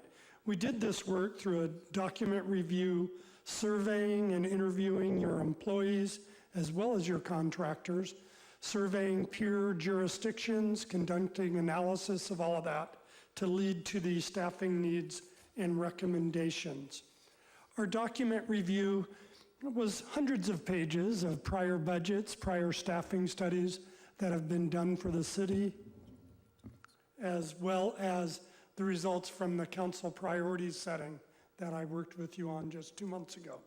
So let's jump into the two meaty parts of the work, the employee survey and the peer review. For the employee survey, it was about a 75-question survey, online question that went out to your employees as well as your contractors, looking at 5 different areas, and we're going to walk through each of those. But to give you the end at the front, the key perceptions of your staff are first that the teamwork is excellent. The results on every parameter were stellar. Second, you obviously have a high reliance on contractors and consultants, and directly getting to the heart of the work that we're doing for you is the workload is quite high and the staffing is inadequate, and that came out both in the employee surveys as well as the interviews. So here's some background information on your workforce. I haven't presented all the slides in terms of gender and age and things, but some ones that we thought were relevant to the discussion tonight. First, the survey respondents included 23 employees, which is about 78% of your staff, and 10 on-site contractors. There was a question that came from a member of the council about line staff, and line staff are the frontline employees who don't supervise other staff. So the management typically is the city manager and her executive team. Supervisors would be like the planning manager and the public works superintendent who supervise other staff, and line staff, as well as most of your on-site contractors and consultants, I would put in your front line. They're the ones that are doing day-to-day work. However, as with Half Moon Bay, for all other small cities, everybody at every level is doing projects and day-to-day service delivery. That's one of the joys and also one of the burdens of working in a smaller community. Staff tenure, this is a big issue to be aware of. 88% of the respondents have been with the city for less than 5 years. And this comes forward later as one of our historic continuity questions that we believe you need to start looking at. This came up in the retreat. It's not something we'd normally put in a staffing study, but I knew it was of interest to the council, so we put it in the employee survey. And I was pleased to see that basically 60% of your respondents commute 60 minutes or less round trip. So they're within a 30-minute range, which is good news for emergency response and connectivity and knowledge of your community. So this is one of the many tables of numbers. I'm not going to go through in detail, but I did want to orient you. We asked 50 affirmative statements. I like the work I do. I understand what is expected to me. And all of these are affirmative statements. And what we're doing in all this research is looking for the greens, which is generally strongly agree or agree, compared to the disagree, which is the light blue and blue. And the gray is don't know, didn't answer, which come to play a significant role later. I will tell you this chart just shows tremendously good news for the city in terms of how your staff feel about working here and the support they get from the management structure. The areas of lowest employee satisfaction directly get to the workload issues. My department has the right number of line staff to meet department needs. Only 24% responded affirmatively, and we'll come back to that in more detail. But this page really drives our study and justifies you asking for this workload study. Here's the bubble chart that kind of summarizes what we learned in all of those. First, the dark green is the strongest. Job satisfaction is very high. Employees understand the expectations on them, and the relationships with managers are good. The dark blue is the weakest. Staffing is not adequate. Workload is high, and those often lead to concerns about equitable resource allocation. Others have more than we do. That's kind of a natural occurrence when somebody's feeling besieged. Again, this is the table of numbers. We're not going to walk through. I did just want to highlight the first one, the 97% about teamwork being very, very strong. And all of these are over 80%. Going to the lowest areas in this set of questions, they're all, except for the last one, above 2/3. So that's a very strong statement. So even your low satisfaction has high levels of satisfaction. And the development policies and procedures we'll talk about a little bit when we do the summary. Here's the bubble chart that again highlights the findings of those prior two slides. Teamwork is excellent. Employees have good relationships with supervisors and feels empowered, but there is work that could be done on policies and procedures. Sure, of course, Councilman. The summary of the prior two slides.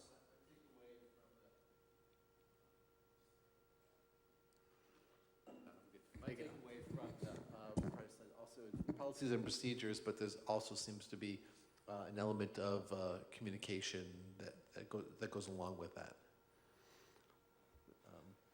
Policies are clear, but having them is one thing, and also communicating them is part of that, I think. Communication with city leaders in my department, similarly. Department-wide communication, similarly. Yeah. So I'm just making the observation, I'm pairing those two things together. Having policies and procedures is not sufficient. Having them is important, and then articulating them and working with them is also a key part of that. Correct. Thanks.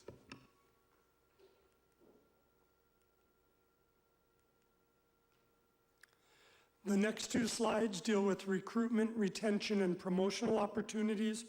And what I really want to highlight here is the contract employees largely passed on answering these questions. So that's why there's so many don't knows or didn't answer, because the city's not responsible for that for them. So you kind of really have to look at the delta between the blue and the green. And again, all the responses here are 60% or higher. So that's a fairly strong response.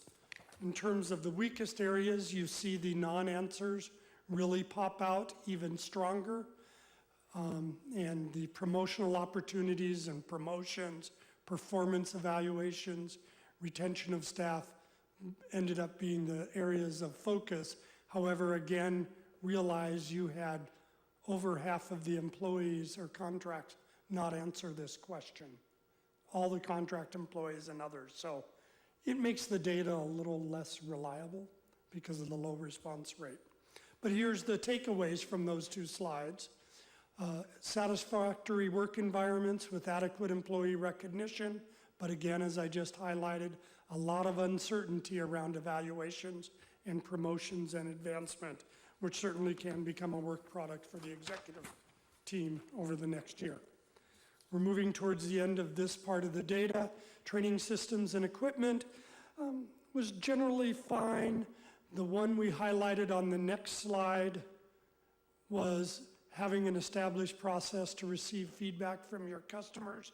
Again, you had a high number of non-answers, so the 37% is low. And when you compare the 37 to the 20, it's still over half who responded, felt you had a good way for customer feedback, but it's still an area to focus on. So getting to the summary of those two slides, strong customer service within the city, equipment is adequate, but mixed opinions on training, customer feedback, and customer surveys, and some uncertainty about that. So, in response to a council question, we went back and looked at, well, what were those statements that were most disagreed with, since these are all affirmative statements? And it was a great question to ask, because I think it really highlights the purpose of this study. The first three were 69% of the respondents said, my department does not have the right number of line staff to meet department needs. 62%, my division group does not have the resources to do the work we need to accomplish. Nearly 45% said, I am not able to complete my day-to-day duties during normal work hours. Those are pretty strong, powerful statements about the staffing needs and workload demands of this organization.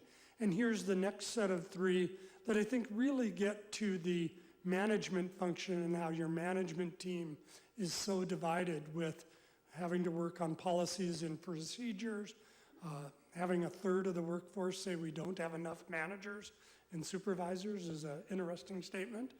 And so I think these three lump together. I will point out that even though these three were your second tier of most disagreed statements, over half of the respondents said they agreed with that. So while it was 41.4 said they disagreed with this, 59.9 said they did agree with it. That doesn't add up right. 50.9, sorry. It was my chicken scratch, I misread. 40.7 compared to 56, saying they did agree with it. So even though these three were on the most negative list here, you still had half the workforce agreeing with them. Yes? That's the next slide. Perfect. The other question we received was, well, what are the differences between the departments in terms of this? So we took those first two negative responses where there was a high degree of disagreement, my department having the right number of line staff and my division group having the right resources to do the work, and we broke that down by the departments. I had to combine city manager and city clerk and finance and administrative services to maintain the confidentiality of the survey, but sorry for the blurriness on the slide there. You can see that they all had disagreement, and when you can look at both slides together, I don't view that as statistically significant in terms of the departmental differentiation. All of the departments are showing the same pattern of strong disagreement with these two statements. So I think that answers your question, Councilwoman or Vice Mayor. We did ask the staff where would they see we need to add additional staff. I'm not going to walk through this, but it was a key question that we worked into our analysis as well. And then we did interviews with most of the workforce. And the highlights I wanted to point out for you is we did a separate identification of workload where we had employees rank their workload on a 1 to 10 scale, their division or department's workload, and the city as a whole. And you can see that these are quite high rankings as well for what people thought the workload was for them, their organization, and the entire city. I did want to highlight something that one of my colleagues suggested I look at today, so I did this work this morning, is I broke this number out for contractors versus employees. and it was a striking result. For the South, while it's an 8.3 average, contractors rated themselves as a 7, while employees of the town rated themselves as a 9. So it averaged out to 8.3. So your contractors, typically working on an hourly basis, have a much greater ability to manage stress and workload because they stop working.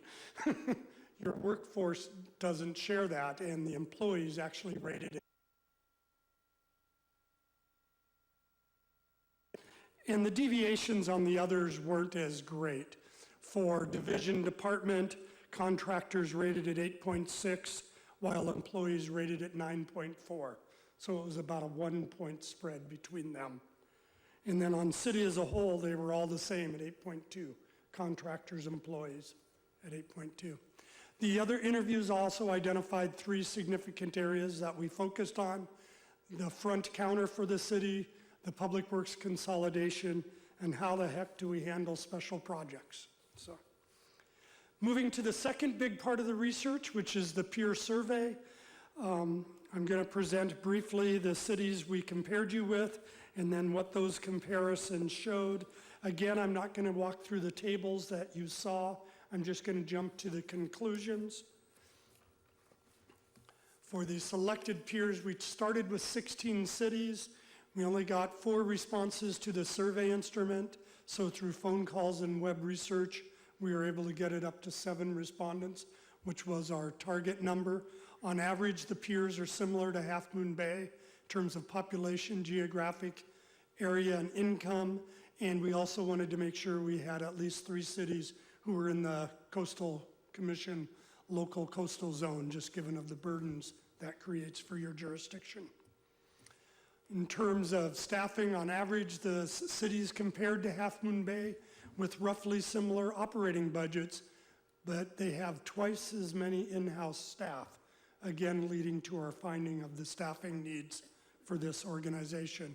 Yes, sir. When you say, are you including, is that all FTEs, when you say staffing, is that employees and contractors combined? No, it's very hard to get contractor information of other jurisdictions. So how do we know we have an apples to apples Well, comparison? this is in-house staff. Twice as many as in-house staff. Okay, and so the thing I point out is that if we have a lot of contract services, we would then have fewer in-house staff, but we might have parallel coverage. So just something, an Correct. asterisk on that. And that's part of why we have this chart here, to identify what's provided in-house and out-of-house and by the jurisdiction. For example, Half Moon Bay doesn't currently have water sewer as a responsibility, so you don't have that staffing level. Individual anomalies can be kind of explained, and it's really, we're looking at the pattern. When we have that your in-house staffing is half of what the average for all the peers are, that's a statement in itself.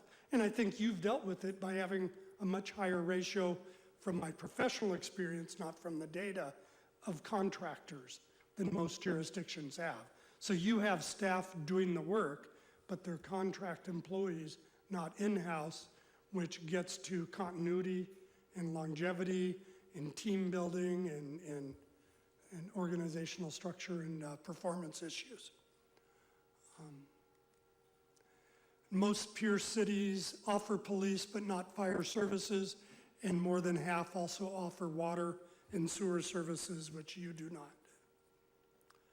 Here's the city manager's office staffing table. I'm not going to walk through it. Unless there's questions, I'll jump right to the conclusions. Half Moon Bay's total CMO staffing aligns with the peer average. 1 peer has an assistant city manager, which is roughly comparable to your deputy. 3 peers have assistant 2s. Most peers have the clerk functions housed in the CMO. Only 1 other peer has recreation functions housed there, and no other peers have public works housed in the CMO, like you do with both maintenance and your sewer engineering consultant. Here's where administrative functions are typically housed: human resources, finance, in IT and the other cities. You have this chart in front of you. I'll just jump to the findings. The CMO often houses HR or IT functions. In Half Moon Bay, you have a unique structure with the Administrative Services Department doing not just human resources and IT, but also emergency preparedness and contract oversight. And in Half Moon Bay, finance is a separate department. Here's the staffing levels for all of those administrative service functions. Again, you have this chart in your packet. I'll jump to the findings. The overall administrative services staffing for Half Moon Bay appears higher than the peer average. Most peers have at least one staff position focused on human resources. Only one peer has specialized IT staff in-house, and Half Moon Bay has 3 analysts supporting administrative services, roughly divided between HR, finance, and IT. Community development, a big focus I will highlight here on this slide. Planning and building is just a different name for community development. Some cities choose to call it planning and building. But Public Works is consistently called Public Works. The big findings here are planning and building are always housed in the same department. Most peers house code enforcement in that community development planning building department, and only one other peer houses engineering in their community development department, as you do currently. Here's the staffing levels for community development. I wanted to highlight the blue numbers here. We were able, working with your staff, to get exact numbers for the contract employees. We don't have the contract employees for the other agencies. It's just near impossible to get that because it's so variable and buried in budgets. And even working with your staff, it took several iterations to get numbers that we all knew were accurate for Half Moon Bay. But the end result is all peers have at least one position for building and safety. All peers report using both contract and in-house staff. Half of the peers have one permit technician. Nearly all the peers have at least one administrative position. 2 peers have a full-time code enforcement position, while you have a part-time, and only 1 peer has an analyst, as you do. Parks and recreation functions. This is obviously a focus for the city now, so we wanted to identify how it's handled for both recreation programs and parks maintenance. This chart summarizes it, but the findings are: most peers have a standalone recreation department. Most peers have parks maintenance in the Public Works Department, and only one other peer houses recreation programs in the city manager's office, which is what's sort of proposed for Half Moon Bay. This is the recreation staffing levels excluding parks maintenance, which are typically part of the Public Works function. The average staffing is 3.0, sorry. Uh-oh, can you reboot that for me? And I'll start advancing. I think I held my finger on the button. Can you type in 33 for me and just hit return? Oh no, it has to be on slideshow.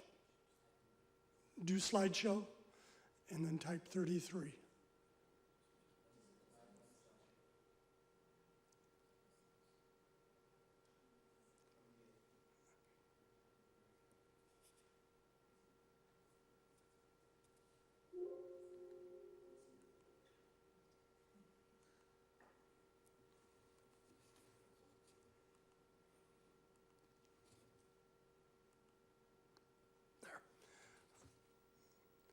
So, I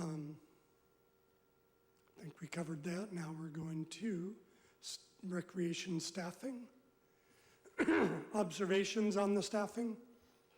Most peers have at least a recreation supervisor in charge, and 3 peers have a recreation director.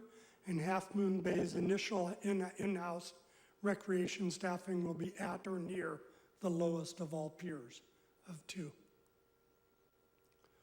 Public works staffing comparisons, just like contractor staffing, is very challenging. It gets to the point brought up earlier. Maintenance crews are responsible for different functions in different cities, and capital project funding varies widely. With that caveat, let's jump to the data. Here are the numbers. The peer staffing average for maintenance is 12, while you're down at 4, even though many of those differences can be explained by functional differences. When you look at the average, it's a big delta that tells us something is there. Half of Moon Bay's maintenance staffing levels are the lowest. All peers have a public works director overseeing the department, with engineering and maintenance reporting to them. In the maintenance division, there's typically the director and at least one other supervisor or manager. And something to look at in the future is in-house mechanic or fleet staff for Half Moon Bay. So now we're getting to the conclusions. I'm going to first offer kind of some observations, some general recommendations, and then go through our tiering of staffing needs as we've identified it.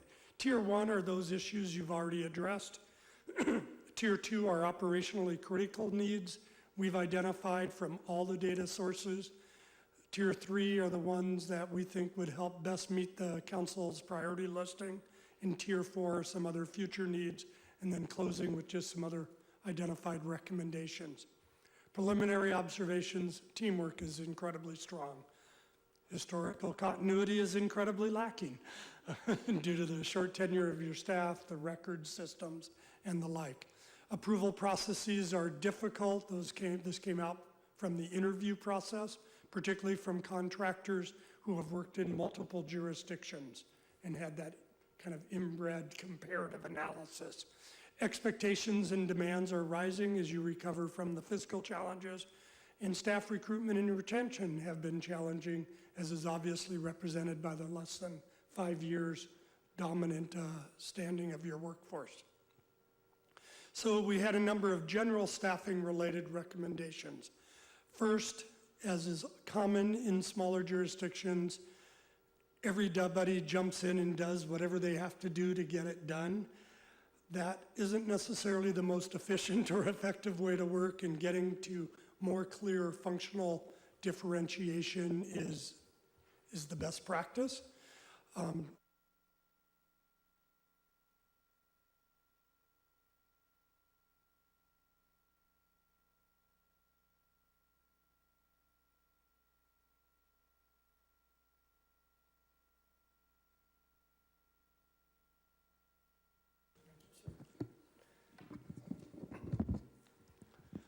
See, having in-house IT staff is, no, there's a couple reasons. There are some risks given state employment law and pension rules and regulations for an over-reliance on contract staff that your attorney can probably talk to you about. Would be another session that would probably be a better forum to handle that. But other jurisdictions have faced challenges from an over-reliance on contract staff for ongoing day-to-day service delivery. Contract staff works particularly well for peak demand, for special projects, for temporary positions where you have a vacancy, maternity leave, paternity leave, turnover in staff, and the like. As a CalPERS agency that also operates under Federal Labor Standards Act, you have kind of workforce expectations you need to manage and deal with, and can't rely permanently on contract staff forever. Question for the city attorney: is that validated? My experience in business is different. I know this is not business, so that's why I'm asking it. I've been, as a business consultant, I've been inside a lot of companies that will staff a team. I'll just pick up a 40-person marketing organization. There will be 2 or 3 other firms that are part of that organization, and their staff are technically contractors, and they are there, part of the team, doing their own specific function, but they have a career path within their staffing agency. They're part of the team. They go to the company picnic, but everyone has a different kind of color company badge. So that model works incredibly well in business, and I'd like to hear the legal government side of that, please. Sure, and I'll be brief here. Unlike the private sector, the public sector is burdened with quite a few more rules and regulations, and in particular, as it regards the provision of services, because we have a unionized work staff, there is an expectation that work expected to be traditionally done by the work staff will continue to be done by real city staff. And anecdotally, there's a new bill, AB 1250, and what it purports to do is restrict the existing ability of cities to enter into service contracts for exactly these types of things. If we're shorthanded because we have turnover and we want to bring an interim person in, the bill might prohibit you from doing that. But in addition to what's been sort of put out there by recent union activity, we also have just the reality that when a staff member is hired for a job and that job actually requires 2 staff members because there's just too much work to be done, the union is going to turn to the employer and say, it's unreasonable for you to continue to push this employee past his regular work schedule, that you need to hire somebody differently, and you can't just stopgap that. And this is a classic public employee, union and management battle that's gone on for ages. It's usually not something that gets very dirty or ugly, but I think our expert consultant here can probably give you some good war stories, because I know he's got a little bit more experience in that regard than I do. But essentially, I'm sorry. Yeah, I was trying to stay away from it because it's sort of a hot topic. But when you retire from CalPERS, or when you retire from public agency, you start drawing on your pension. And the requirement and the rule is that once you start drawing on your pension, do not continue to provide public service work. And most of the people who are quality short-term consultant people are people who came from the public sector, are retired, and can come in on short notice, have experience and ability. The blowback is CalPERS might not think it's acceptable for an employee to pull a pension down and then get paid to do public sector work in addition to that, essentially double dipping. And they will hold the city possibly liable for whatever the cost of the CalPERS payments that they've been making to that employee, because essentially the employee's not retired. They're still working. And so they may put it through a facade, if you will, of, well, this is just a professional service agreement run through a staffing agency, but who's working? It's a retiree who's already pulling from our PERS system. They shouldn't be working for us. Other people should. And that is a risk that is inherent in continuing to contract out for what are supposed to be services handled on a day-to-day basis versus the special projects, the one-offs and the very nuanced things that might not fit within our existing hierarchy for a city employee.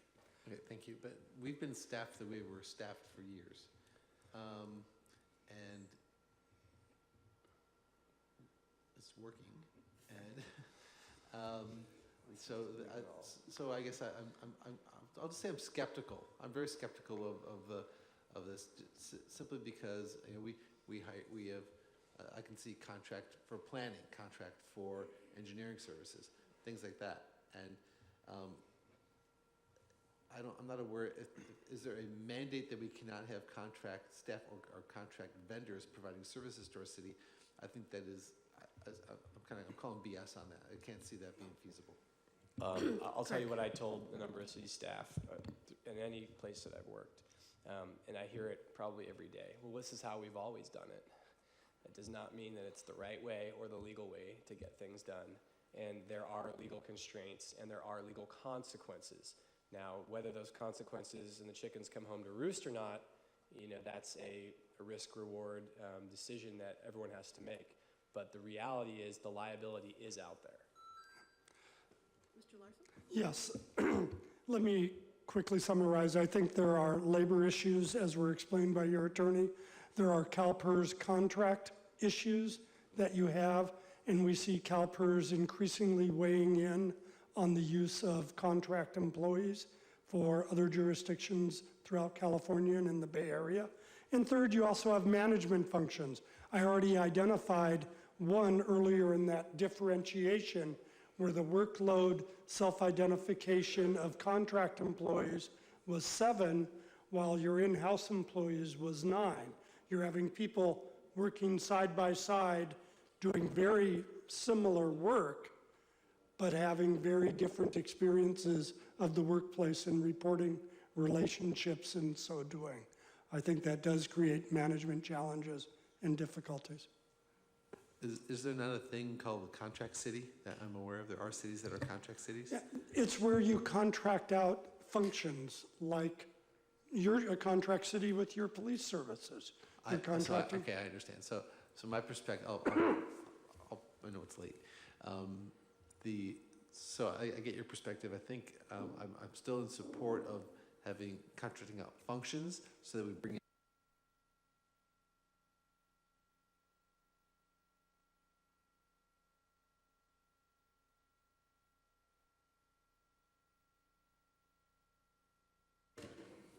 So you can go to the League of Cities website, and they do talk about alternative service delivery, which became fairly popular after the Great Recession. Yes. And there's at least one city I know, I think it's Jurupa Valley down in Riverside County, that at least for the first couple of years of its existence was like 100% contract. So can you comment on alternative delivery service, and are other cities doing it, and what does that mean? Yes, alternative service delivery is something that's increasingly happening. When you contracted out for Parks and Rec after the litigation judgment to San Carlos, I believe it was, that was an alternative service delivery model. Same with Boys and Girls Club. That's an alternative service delivery model. You getting police services from the sheriff is that. When I was town manager of Los Gatos, we provided police services to Montecito right next door through a contract basis. It is also not uncommon to outsource functions. Water systems can be outsourced to private entities. And it's the functional approach rather than the side-by-side staffing is what I'm really trying to differentiate, not the functional. We think more and more cities need to look at that for the future. Well, unlike Half Moon Bay contracting out its police services to the sheriff's office, I think that's part of it, yeah. Yep, yep. Okay. You do a lot of contracting. Yeah. And it's a good strategy for the future to reduce future liability. Having staff next to each other doing the same work, not on an overload or temporary basis, creates, I think, some management challenges and long-term risks that the attorneys addressed. And it also leads right to the next one. We do see a need both from the survey and the interviews to have more promotional tracks for city staff and some very selected conversion of contract employees to in-house staff may help you create promotional tracks so you're able to grow talent internally rather than always having to recruit externally. And then the financial forecasting that your finance directors already talked about, we're now seeing more and more agencies are moving to 10-year forecasting to plan for those CalPERS rate increases and also just assuming a recession's coming in the 2 to 4 year time frame. So tier 1, these are the ones you've already discussed at some point. The deputy city manager position, the public works director position, the in-house recreation division with 2 staff, and then we also would add to that list filling your other vacancies as soon as possible because of the significant workload challenges that came forward both through the interviews or the employee survey and the peer survey. Operationally critical, we did want to highlight for you, we think in the Public Works Department, besides the director, there is a need for an analyst and administrative assistant, and we're going to have a specific recommendation regarding the admin assistant at the end. But the CIP workload and just supporting the department to make your maintenance staff and your engineers and your director maximally efficient requires that level of support. Through the interviews in particular, less through the employee survey, we have identified continuing concerns about technology and the need for possibly in-house full-time staff. That is a resource. We see many cities contract for that functional service, and that could be an expansion here in Half Moon Bay. We also think you have two retention issues to consider, which is the elevation of the administrative services manager to a director, and similarly with the senior accountant in finance, given the broader duties they have. Needed for council priorities is the senior planner to do the general plan and affordable housing, community services or recreation analyst to do the human services grants the council's already asked for, as well as additional work on homelessness, and to be the point person on public engagement under most likely the director and city manager's direction. Based on the peer survey, we think you are going to want to move to a director over recreation, possibly expanding it to being a recreation and community services director to encompass the grants, homelessness, and public engagement work. Maintenance staff, we are recommending 4 with 1 supervisor. Not recommending, but we've identified as that as a first step to meeting the needs. And then we think another short-term strategy, like filling your vacancies, would be to go to your contractor and part-time staff and ask them to up their hours, because doing any of this other position filling is going to take 3 to 6 months. And you just need some immediate offload of pressure in the system. And filling the vacancies is one way to do it. Temporarily increasing your contractor and part-time hours is an additional way to relieve some of that pressure.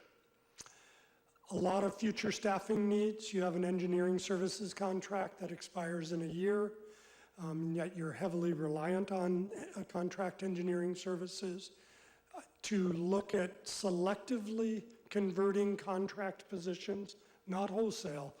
Every city uses contract staff now. We recommend that as the best way to meet short-term peak and vacancy demands. But we do think you can look at some selected conversion, and we'll have additional advice for the manager on which positions to look at for that. Sewer maintenance staffing and funding being brought in-house can distribute your overhead burdens across a broader base, and we did see in over half your peers, they had either water or sewer functions within the Public Works Department. With the vacancy in the clerk's office and the additional work they're doing on recreation or on records management, there is an opportunity to reorganize the city clerk's office in 6 months to a year that we would encourage you to look at. And this last one didn't really come out of either the employee survey or the peer survey, but we're just seeing cities, particularly coastal jurisdictions, getting a targeted staff person to focus on sustainability and environmental efforts. Not sure this is one for the city to look at till you've gone through this first round of staffing adjustments, but then to evaluate its financial viability as a half-time or full-time position. We had some other related recommendations, which is to obviously ensure the long-term affordability of any positions, which your staff can speak to. The one big issue that came up in many interviews is the front counter. Your permitting counter is unique, and it's also the front door to City Hall. So you can't do as many jurisdictions have done and shut that down to 4 days a week or just mornings and the like, because you need to have the public accessibility. So getting consistent staffing at the front counter has been a challenge. We think the creation of Public Works and Community Development as separate departments with shared responsibility for that counter gives you the opportunity to take the administrative staff in each department, and they each spend a half day on the counter each day. So they don't give up all their work because they have other work to do, but they would share the duty of being the manager of first impressions when people enter City Hall, be it for permitting, public works, manager's office, trying to reach a council member or the mayor, to just have that designated resource up front to really make sure you're welcoming as you want to be your customer service function. Your finance director already spoke about the new finance system, assisting you in doing future project management funding for all your projects, and we'd strongly recommend that. A new idea we've seen in a couple cities, we raise as a concept for your consideration, is given there's so much influx here and so many workload demands, is to set up a contingency or productivity fund, 50 to 150,000, that can be used at manager's discretion, subject to notice to the council, for high priority process improvements, technology improvements, gap filling when you have a special project that needs to be handled over a 3-month window. That has been used effectively in some organizations. And the last one is, in other cities, we would have recommended, as I said, closing the permit counter for Fridays or for afternoons. That's not going to work here. It's trying to find a way to free up selective staff time to work on team-based process improvement, because the clear policies and procedures do need to be strengthened, and that's best done as involving the staff who are responsible for the work with appropriate executive or management oversight. So piloting some work days or reduced hours, totally focused on process improvement, to close City Hall for a Thursday afternoon on a pre-noticed afternoon, and every staff member is assigned to a different team for process improvement to just start improving that workflow of the organization. And all of these are systems that are currently underway, the top 3: permitting, records, finance, critical for the organization, process improvement teams to own their own system improvements. And then the last one to put on the table, came out strongly in interviews as well, is a geographic information system. I think you need to get through the first 3 process improvements first, but especially with your infrastructure demands. And if sewer's going to be moving in-house, you're going to need a comprehensive asset management and geographic information system. I took over my time, but I did have a few questions I answered, and it was a lot of material to cover. So thank you. Do you have questions for Mr. Larson before we let him go home? I'll stay.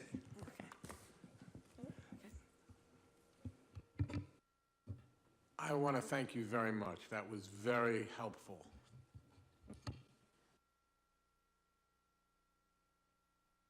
So, Yulia, do we have additional reportage on your part? Yes, we do. So that brings us to city manager's recommendations. You can see the listed here in the table for you. We also formatted in a way so you can see where this recommendation is coming from. So whether it was identified as a council priority, as a result of organizational study, and you can see all the check marks here for most of them, except for the more, I guess. And you can also see how many check marks, how many strategic elements this recommendation meets. So now we can go down the list very briefly. You've seen all the additional forms, additional details for each of these items presented in the staff report. We tried to give as much information as possible, including the cost for each one of these items. They're listed here on the slide in city manager's priority 1 through 11. So the first one is addition of the management analyst and public works department to support this newly created department. The second one is a reclass of part-time senior management analyst that we currently have into the full-time senior planner. And again, the cost is on the right side. I'm not going to repeat it. So the next one is addition of management analyst in recreation department. This position would deal with housing, ADU, cannabis services, and some special projects, provide this additional support. The next two, item number 4 and 5, are reclasses, and Greg touched base on this earlier, so we want to make sure that these positions are aligned with the actually assigned responsibilities in the respective departments. Then we also have 2 addition of maintenance workers 1, and keep in mind that this cost estimate also includes a vehicle associated with this, which is going to be paid out of equipment fund, but that's why the number is so high. Conversion of part-time contract principal planner to in-house full-time associate planner. That's another recommendation before you as item number 7. This is cost neutral because pretty much what we're saying, for the 0.6 FTE that we currently get as a contract employee, we will be able to recruit a full-time in-house associate planner. And addition of field supervisor in public works, again, that comes with the priorities for the public works and the understaffed maintenance division. Administrative assistant and public works also goes away with what this new function and new public works department should look like and what administrative support will be provided. And we also have redesignation. We also bring in the redesignation of the HR management analyst.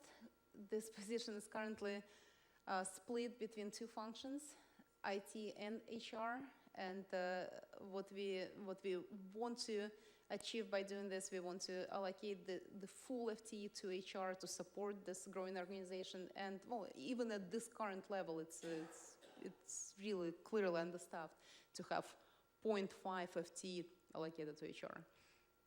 So by doing this, we will allocate the management position to HR fully and contract out IT part, which will cost about $56,000.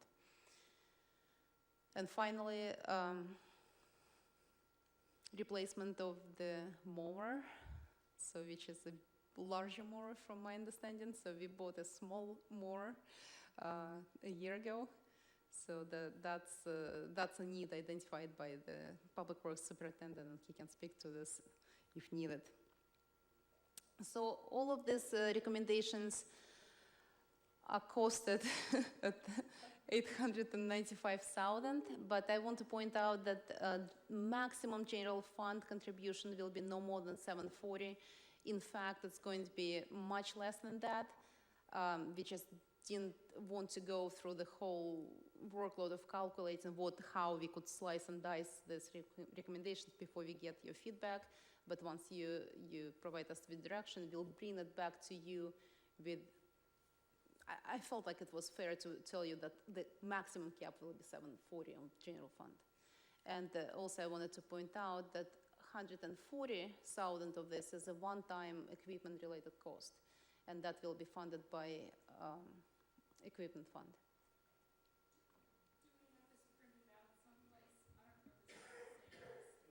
It's in the presentation, and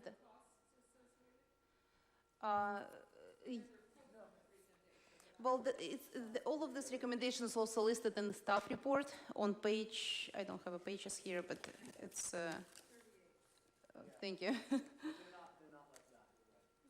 Right. But the presentation slide should be also before you. And additional information is also included in the forms. So if you want additional information on any of these items with pros and cons and analysis. Mm-hmm. It's right here, the presentation. Do you have a presentation, copy of the presentation? Page 18, yeah.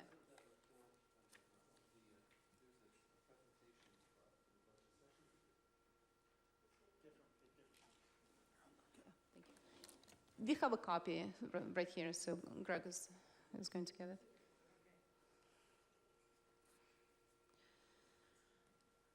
So I assume we will come back to the slide a little bit later, but I just wanted to run through the rest of the presentation first, and then I will go back. we also included some additional, we call it other budget options that are not currently included in city manager recommended budget, but we attach them on the forms with additional analysis just for you to consider and review all of them, as you can see, also coming out of the organizational study and fulfill at least one of the strategic priorities.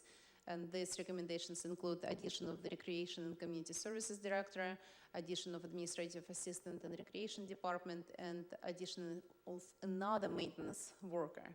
As you remember, Mr. Larson mentioned that the needs were identified for FTEs, and the city manager's recommended budget only includes 2 maintenance workers and the supervisor currently. So the cost of these 3 recommendations, again, they are not included in the city manager's recommended budget, but you can see it's about $367,000.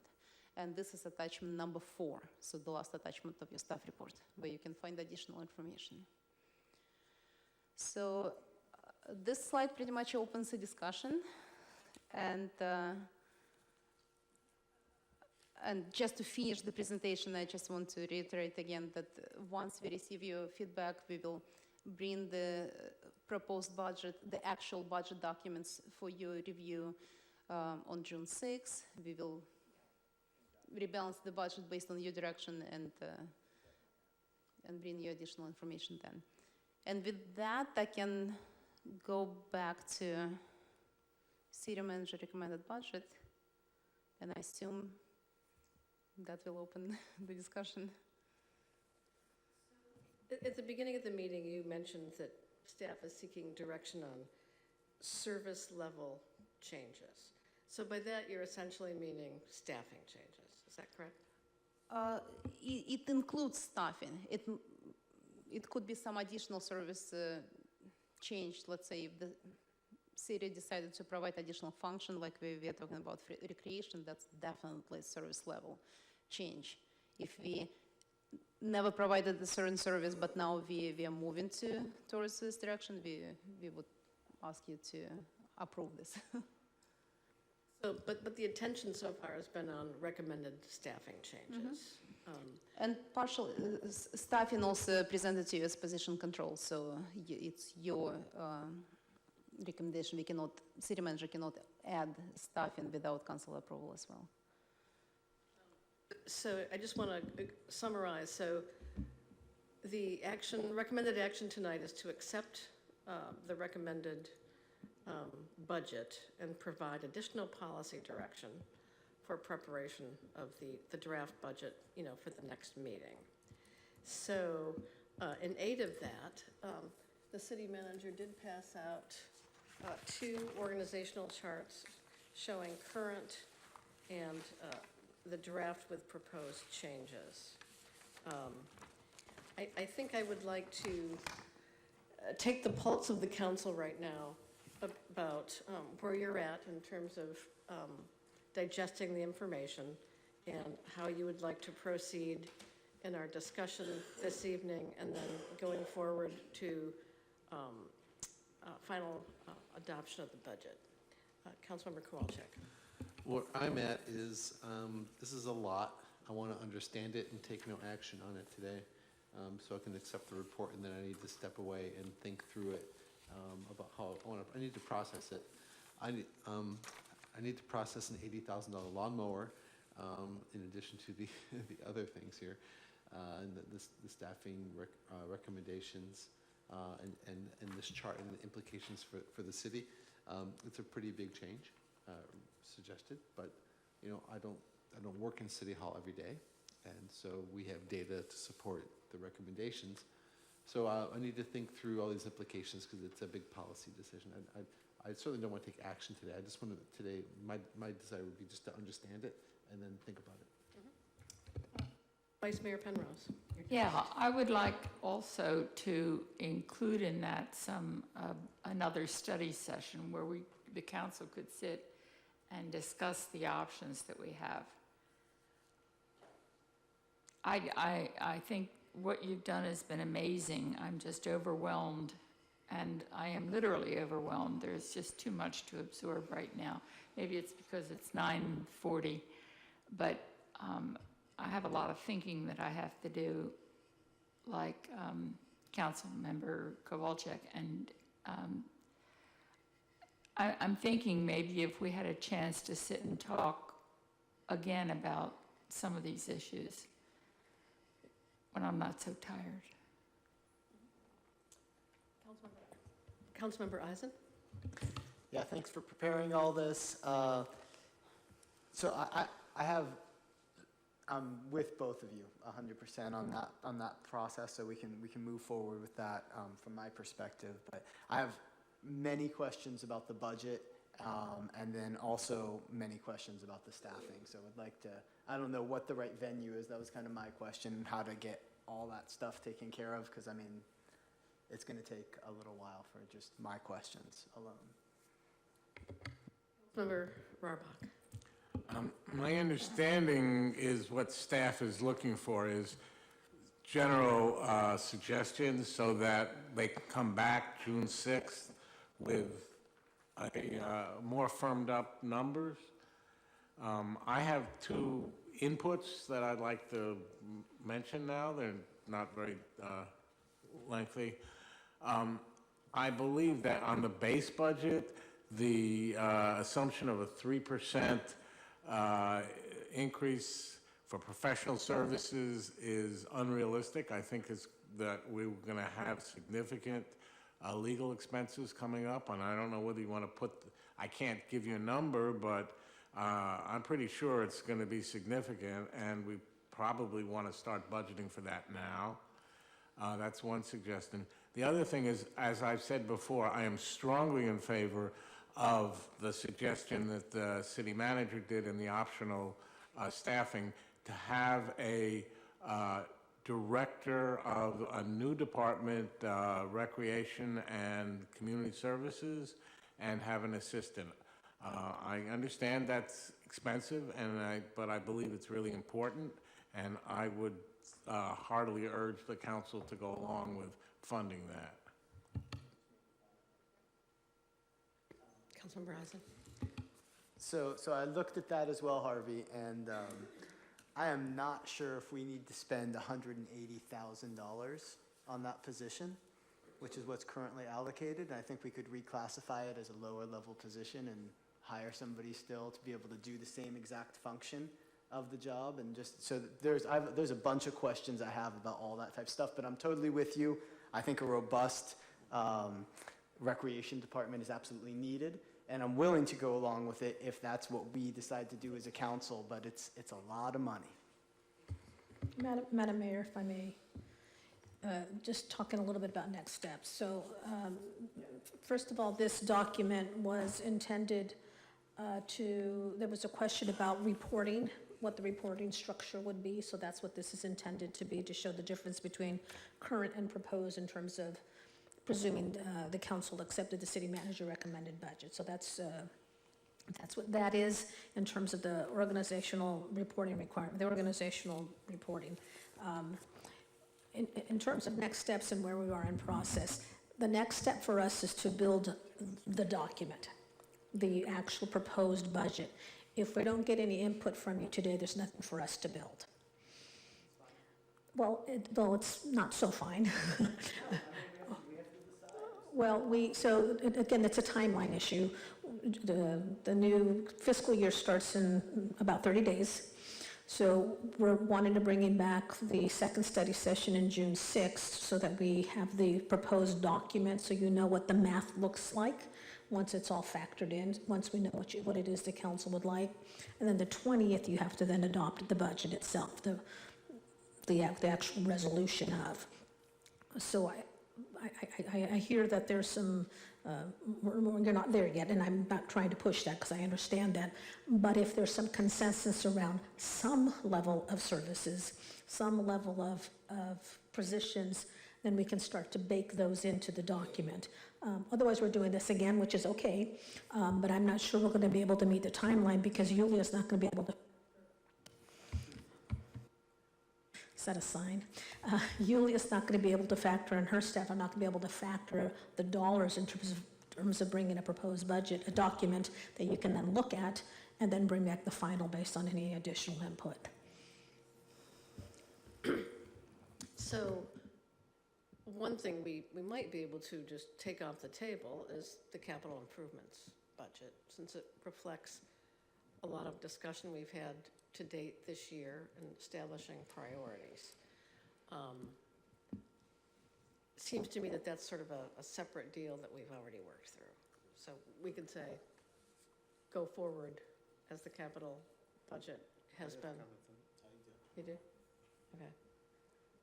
All right. Vice Mayor Penrose first. Yeah, I can't be rushed on this. And if we don't have our budget done on time, then we don't have our budget done on time. And I don't know what the consequences of that are, but I know the federal government's done it. And,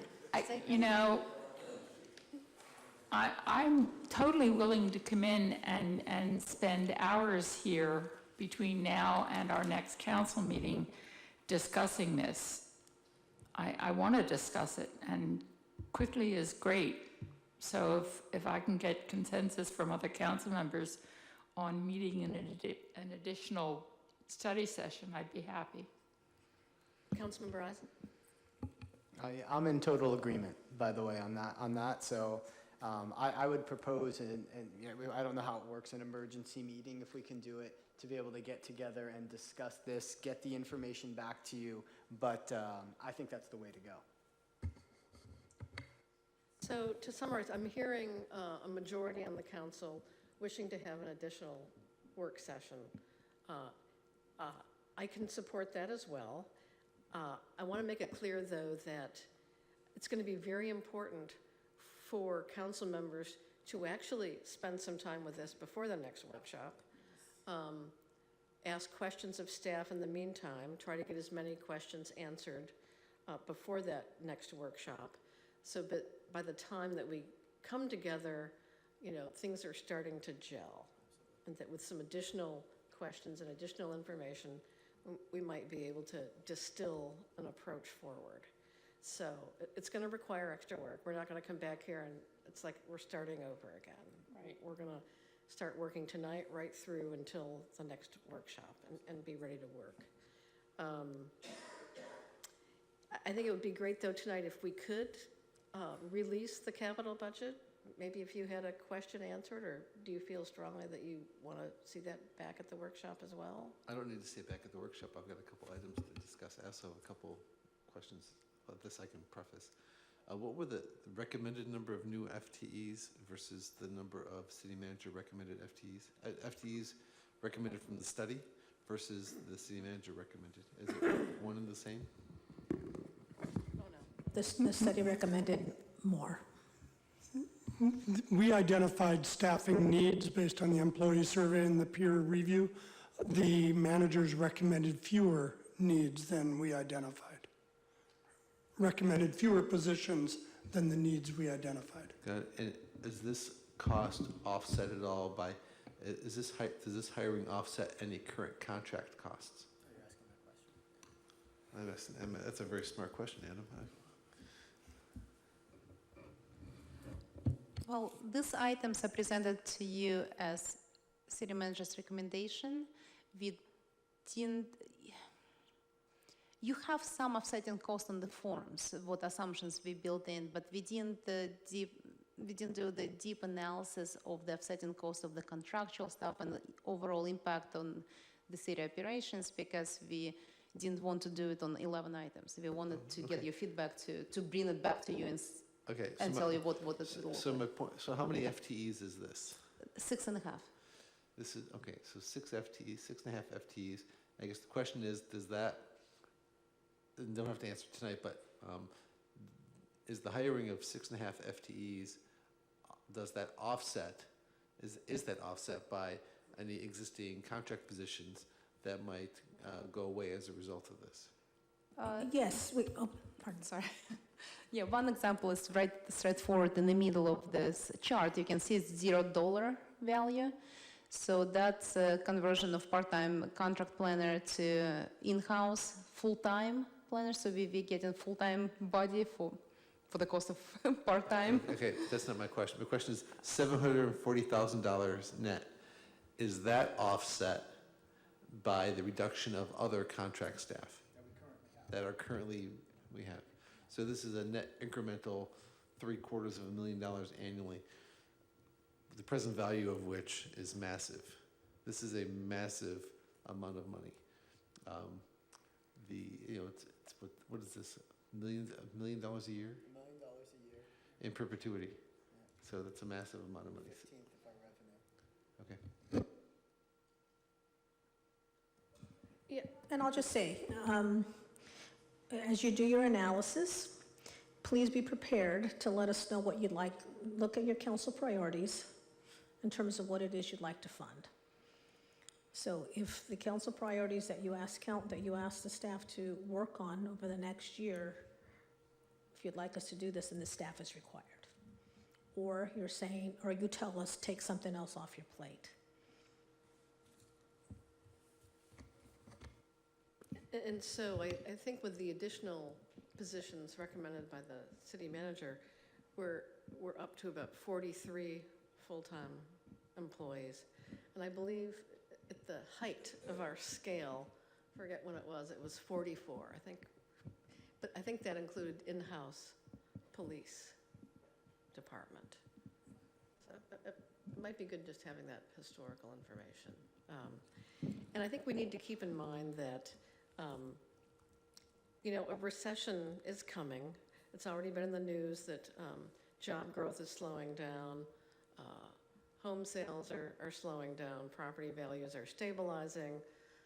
Various economic groups in the Bay Area are predicting significant slowdowns in near term, which is 2 to 4 years. So we want to keep that in mind as well. So a lot to balance: council priorities, economic conditions, and the fact that this really moves us into a different organizational phase, right? And this is a significant change. We've been there before, but we spent many years, in a somewhat shrunken condition. So it seems large, and it is. Yeah. And when we do it, we want to do it right. So what we can do, and I appreciate that, I really do. I know this is a very large recommendation. I think the data supports it. And as the city manager, I'm responsible for the staff. I just need to make sure it's understood that I can't continue to push staff the way I've been pushing them so far. So that's just the balance that will have to come with whatever recommendations, whatever direction the council provides us. So what we can do is we will look at calendars. They will be very, very quick, because our intent was to be able to provide the council the document for 2 weekends so that you had an opportunity to review the data. That time will shrink. You'll probably have it now for only 1 weekend, because we need the time to crunch the numbers, produce the document, all of that. So that takes a significant amount of time. So the time that you will review is going to be less, and the turnaround time for us to bring you back together will be very quick. I don't know what that is. We'll have to look at calendars, and we'll send some doodles out or something so we can find a time to make that happen. But we'll start working on that first thing tomorrow morning. And I just want to refresh everybody's memory. So we've been talking now for some time about our general priorities, and they are infrastructure. Taking care of deferred maintenance. Can't even turn it off anymore. Bringing our infrastructure, up to a good condition that's easily maintained. So that takes staff. We've been talking about improving customer service. So that's not just front desk, but it's responding to, citizen complaints. It means having a nice interactive website. So a lot of the things that we've wanted, based on what we're actually hearing from constituents as well, takes staffing of some kind, whether it's contract, in-house. So part of it has to be, do we want to correct our vision of how we want things to be? If we're moving full bore into sort of high standards for service delivery, that's going to take resources. So we want to keep that in mind. If you want code enforcement, that costs money. If you want a public works department, a Parks and Rec department, that's going to cost money. So we want to think about those things and think about, are there revenue generating things we can do to offset some of those costs? So think big picture. That's kind of what I'm saying. So I think one last thing and we're going to move on. So can we propose a special meeting to do this and move on? That's the direction we've given, and so the staff is going to get back to us about scheduling. Well, the CIP is based on our strategic goals. So if we want a robust capital improvements program, that's going to be tied to staffing. You don't have to sell me on that. I'm all about that. And I'm not opposed, and I want to be clear, I'm not opposed to this. I just need to comprehend it. And I'm not opposed at all. But I just need to understand it. But my comment on the CIP was earlier you said if to help staff if we say the CIP is good to go. That was your The CIP portion of the budget, as you recall from last year, is hefty, right? It's a big meaty chunk of it. If people are in agreement of releasing that, staff can at least get that piece done, and so that we're really looking at the general fund primarily. Don't turn me off. So I'm comfortable with that with a couple comments on the CIP, and one is I want to make sure we include the item for quick wins, which I didn't necessarily see in there.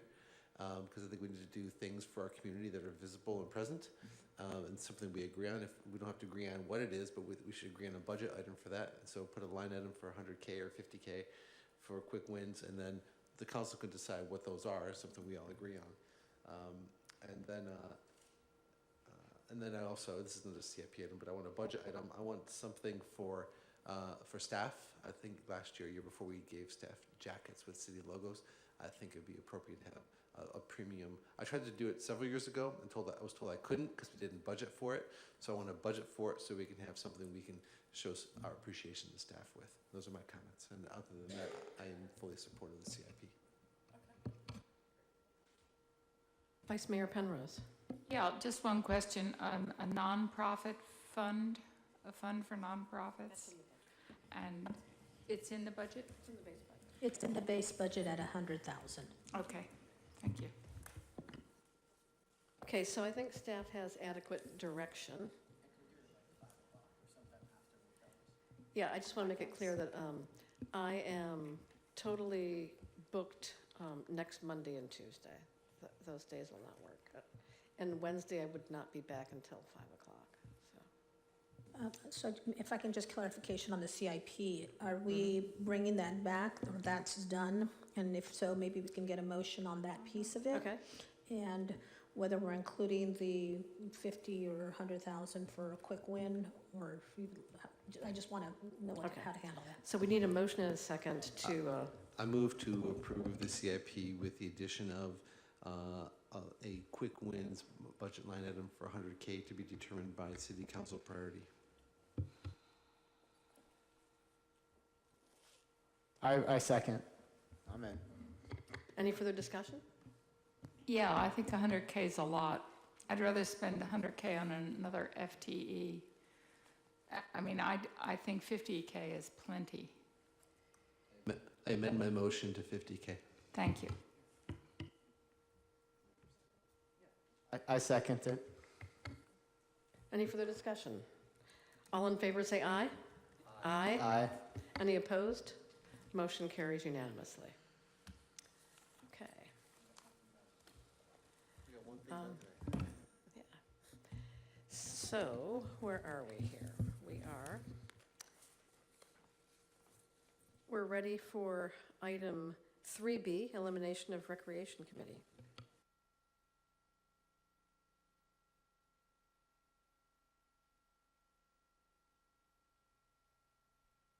And thanks to our finance staff and Greg Larson, the consultant, for an incredible trove of information. It will not go to waste. Thank you so much. The explanations were very, very helpful. Thank you for staying tonight. Good luck.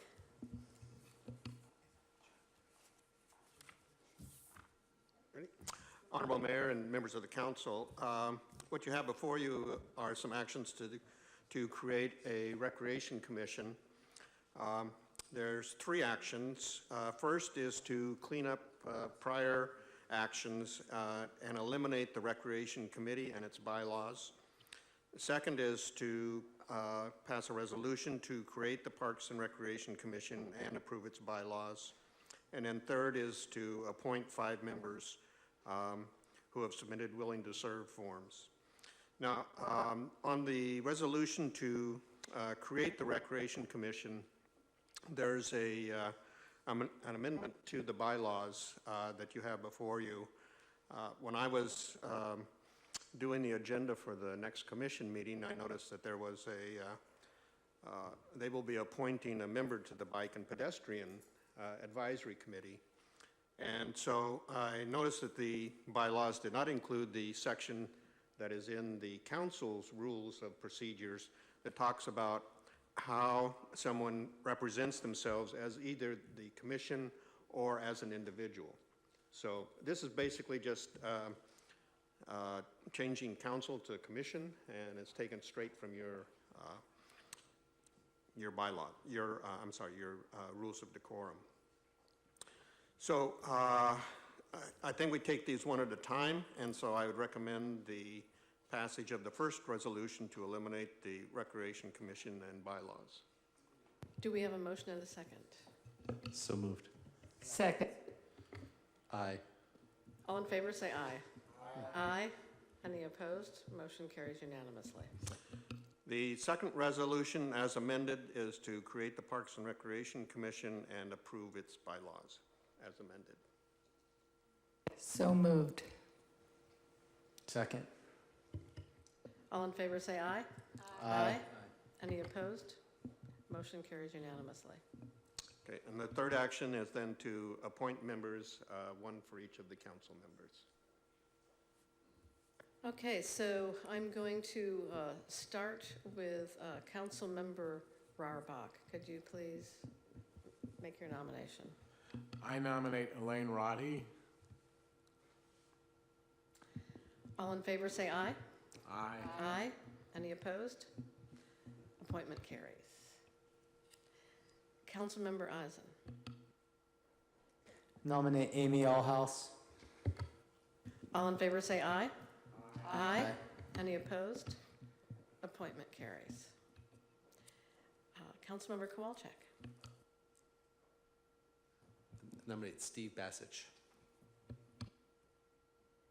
All in favor, say aye. Aye. Any opposed? Appointment carries. Vice Mayor Penrose. I nominate Paulette Eisen. All in favor, say aye.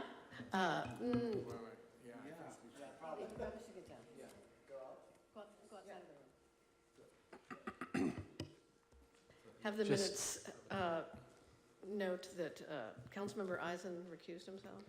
I think before Councilmember Eisen walks out of earshot, what I would say is this is a great opportunity to revisit that edition of the Rosenberg's Rules of Order in addition to reviewing your council rules of procedure and decorum. When a council member has to recuse themselves, the appropriate procedure is to state at the dais, I'm recusing myself, the basis for it, and then to exit the room. So just so we get in the habit of doing those things, let's have it go through, and then we can all take the appropriate actions after that. I'll recuse myself because I am related to the nominee.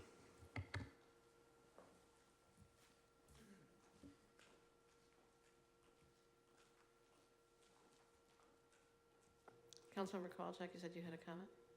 Yeah, a comment, and I'm a big fan, but I just want to share that this means that Councilman Eisen will have to recuse himself on every Parks and Rec vote. Is that correct? Or no? Council? Not necessarily. Okay. There are possibly scenarios where it may be appropriate for Councilmember Eisen to recuse himself, but given that the body below is making general recommendations to the council for ultimate action, and that those recommendations aren't going to ostensibly affect either the Recreation Commission members' personal financial interests, thereby creating a conflict for his subsequent action on the item. I'm trying to forecast an item where he's going to have a problem. I'm not aware of one, but I would never be able to tell you for sure. No, I think it'd be a case-by-case basis, but I think it's highly unlikely that he'll have to recuse himself on substantive decisions on recommendations. Okay, thank you. I think it's worth mentioning to Councilmember Eisen and also Vice Mayor Penrose, whose sister sits on the Bike and Pedestrian Committee, that as actions come forward to the council related to these boards, it would be good for you to check in with legal counsel about the need to recuse or not. Okay? So all in favor of the nomination of Paulette Eisen, say aye. Aye. Aye. Any opposed? Hearing none, the motion carries 4-0. I am going to nominate Nick Ramirez for appointment to the Parks and Rec Commission. All in favor say aye. Aye. Aye. Any opposed? Hearing none, appointment carries. Okay. So we've now covered items 1, 2, and 3 of the staff recommendation. And we can move on to item 3C.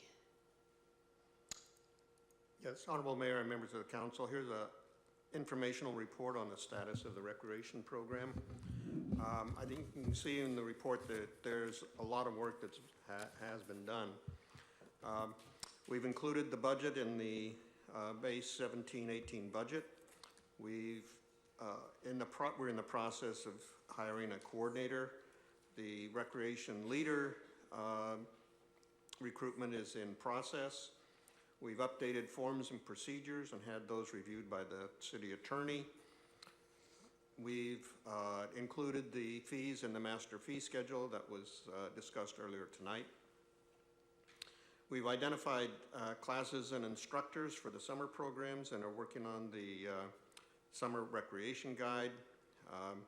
We are including 13 new classes, including summer camps for children from 2 to 12. And some of the examples of the new classes are chess, STEM classes, Lego movie animation classes, carpentry classes, cooking classes, jewelry making, sports camps, and cheer camp. The recreation guide will have a Spanish translation, and we are anticipating it being mailed by June 1st. We have purchased some software. It is on a month-by-month basis, so we are anticipating that at some point it'll probably have to be upgraded. It's a pretty bare-bones kind of system. Staff is working with the various groups to make sure that any of the agreements that need to be changed from boys and girls to the city are being done. We're making sure that the arrangements for Train Depot and Smith Field usage are being coordinated. We've also started a review of this building in terms of maintenance needs, and we are working around the schedule with the Boys and Girls Club to minimize any disruption. Some of the examples of the work to be done are to do some American with Disabilities Act improvements and some technology improvements for the City Council presentation. I'm sure you think you need those. And improvements for use of underutilized spaces in the building. We've also identified the need for desks, chairs, filing cabinets, equipment, and supplies, and so those things that we don't have on hand were being ordered. They'll be ordered and will be here for July 1st. Now, the Boys and Girls Club recently submitted a proposal for the use of the Ted Adcock Center for the Teen Center. We are still reviewing the terms, and we're going to work with them over the summer. They generally don't operate during the summer at the Teen Center. And so we will be working with them to see what can be worked out. And of course, the needs for the Recreation Department. And if that gets expanded even more, then we'd have more need for space. Staff's done considerable work in researching past city policies and procedures, and that came up during the study that was done by Management Partners. And we've been lucky that in some of the things we've been able to rely on Caroline, she just pulled out something from the 1980s to show me that was a policy. And one example, we were trying to find the policy for rentals can have beer, wine, and champagne, but not hard liquor. And we didn't know if that was a real rule or not, and she was able to find the resolution from the 90s. So these kind of procedures will need to be reviewed over the next year, along with what was mentioned in the fee study. The fees need to be reviewed as well. So, are there any questions? I want to congratulate the city on doing the activity guide in Spanish. I think that's a real step forward. Thank you. I'd like to Mayor thank Penrose. thank the staff for all the work they've done to get this going by July 1st. I think it's just amazing. And I would also like to say that I am definitely in favor of trying to keep the after-school teen club going. Excuse me.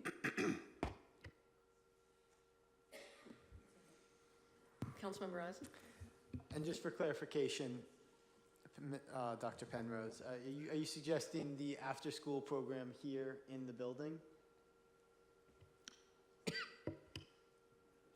I'll take that as a yes. All right. So one of my questions, of course, with this is where are we going to actually house the recreation staff? And it's something that I believe is going to be an issue that we continue to come up against. This is a good location for it. I don't know if we can coexist with the Boys and Girls Club being in this facility with us at the same time. I want to make sure that we have dealt with that issue accordingly before that comes to a head, really, at the end of the day. I mean, I don't know how else to put it, but it's something that I foresee as being a problem in our future, A. B, I still don't quite understand. We've got this amazing structure across the street that was just built, and I'm not sure, I don't understand if we have any access to it as a city. It seems to me like we don't, which is shocking because it goes unused a lot of the time, and I can't figure out why that would be. So I'm kind of curious about that relationship. I don't know if that can be clarified ever. Oh.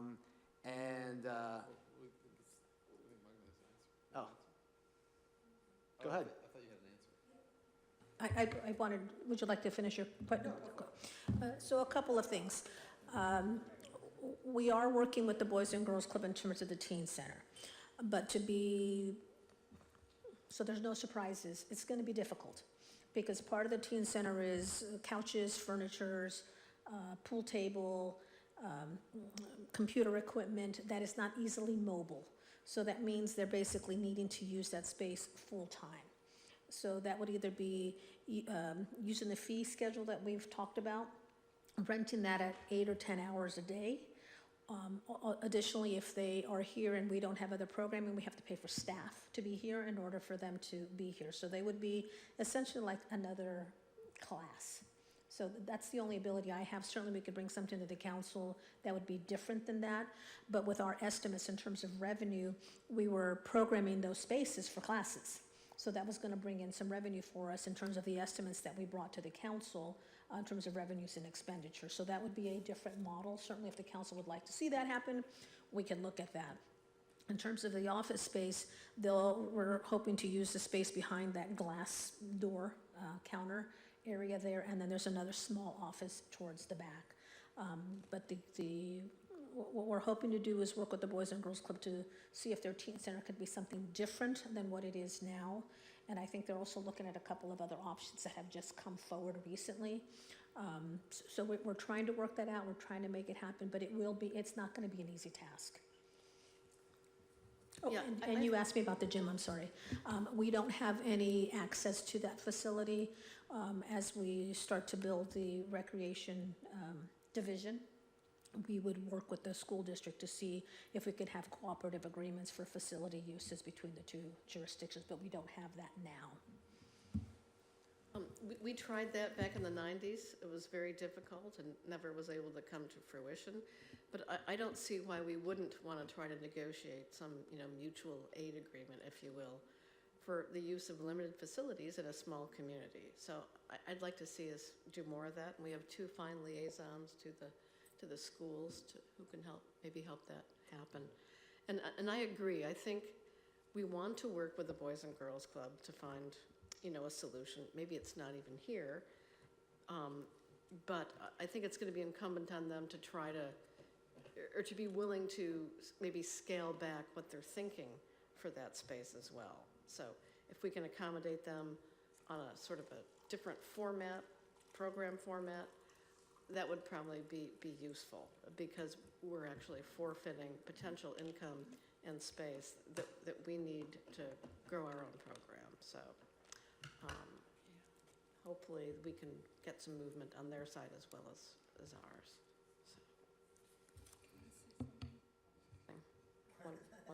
One more. In a year, we'll have a library community center. Might be a perfect place for the teen center. I think the difficulty is that they need a dedicated space. And most of the spaces at the library and here are intended to be flexible use. As you see these lines on the floor here, and then we have a council meeting.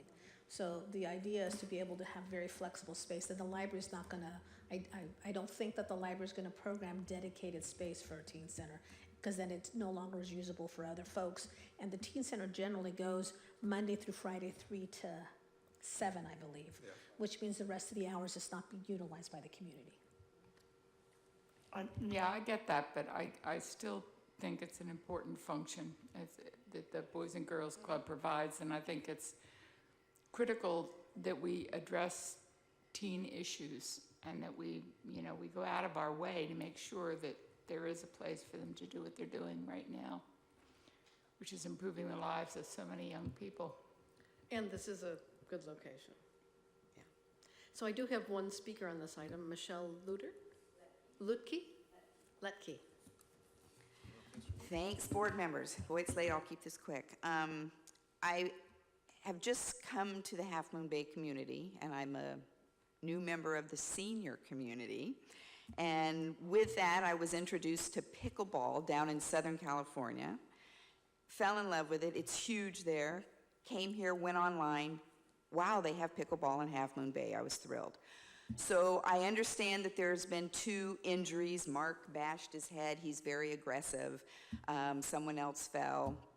So now it's been proposed that we're going to turn 2 courts into 1 court.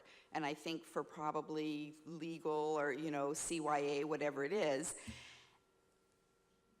I was here today. I play usually 2 days a week, sometimes 3 days a week. There were 9 of us here today, or 10 of us, I think. In 2.5 hours, I got to play 3 games. That's with 2 courts. If it goes down to 1 court, it's going to just eliminate pickleball from Half Moon Bay, because people are not going to come and sit for 2 hours to play 1 game. It's just, and what's beautiful about this community with the pickleball is that for me, it afforded me social, meeting people, the way they run the pickleball here, all levels play with each other. So, I started as a beginner because I'd only played it once before in SoCal. They said, after 1 day, go to the intermediate. Come on Tuesday, Thursdays, and Fridays. Okay, yay me. but you're still getting to play with all these levels of people, all skill levels, all age groups. I think it's a sport that should be encouraged through the local schools because, again, all levels of play can do it. There are so many children that are totally intimidated by football, basketball, baseball. They can't keep up. They can't compete. Pickleball, you can play at a low level and just still have a blast. It's an excellent workout. I mean, I'm pouring sweat when I'm done here with my 3 games today. So I'm urging you to, I think there's other solutions. They've got, like, we could have people sign waivers like they do at the bounce houses and say, we know these are limited, crowded facilities here, so you play at your own risk. You're not going to sue us if you bash your head because you're so aggressive you run into the wall. At the bounce houses also, they have the Velcro pads that go up on the walls. They can come up, they can go down. Paddings around the door jamb edges. So those types of things could be looked at rather than cutting the existing program in half, which is essentially what you'd be doing, at least maintain what we have. Because I just think it's really vital in Half Moon Bay to have this. Thank you. Thanks. I'd like to respond to that. So people need to keep in mind that we're not like a full-service city like Belmont, that has all kinds of super incredible, parks and rec facilities. We have this building and we have the depot. So we have to be careful that we don't take public space that should be for as many people as possible, used by many, confer large benefit in the community to individual groups, right? There's a matter of equity here. So I think this is a perfect example of why we need to work more closely with the school district. So you have the Cunha gym, you have the new gym building, you have multi-purpose rooms, you have the gyms at the high school. So, if we want to, build the pickleball program and still maintain, easy access for other groups with needs, then we need to expand the number of facilities that we can access. And we're going to have to work on, agreements. So.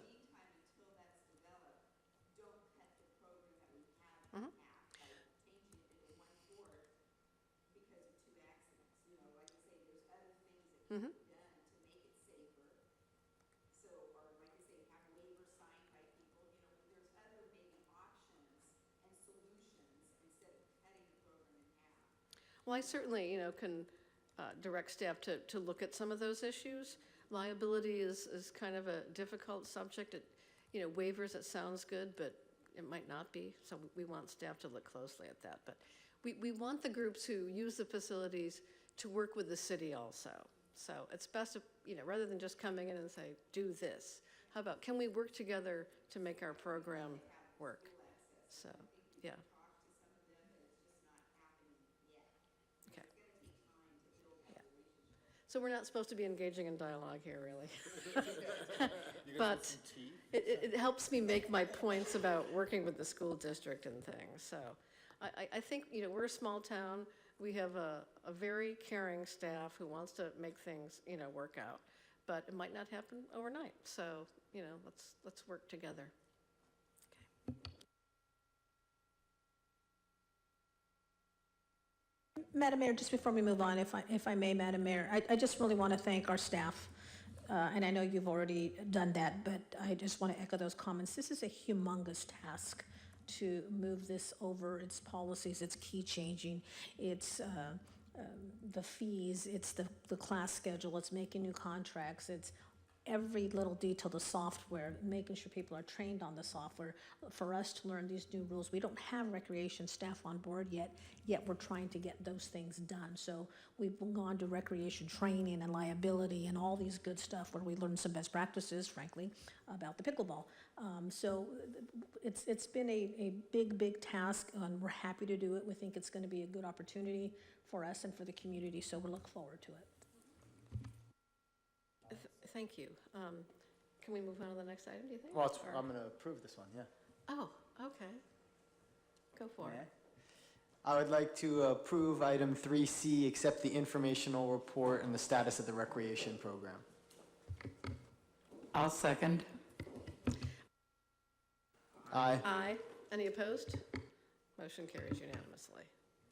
You guys are real trigger happy.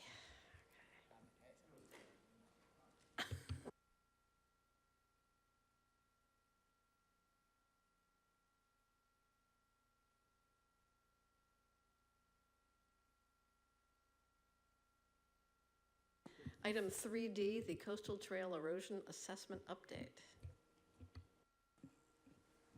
Thank you, Mayor, council members. We will be brief given the time of evening.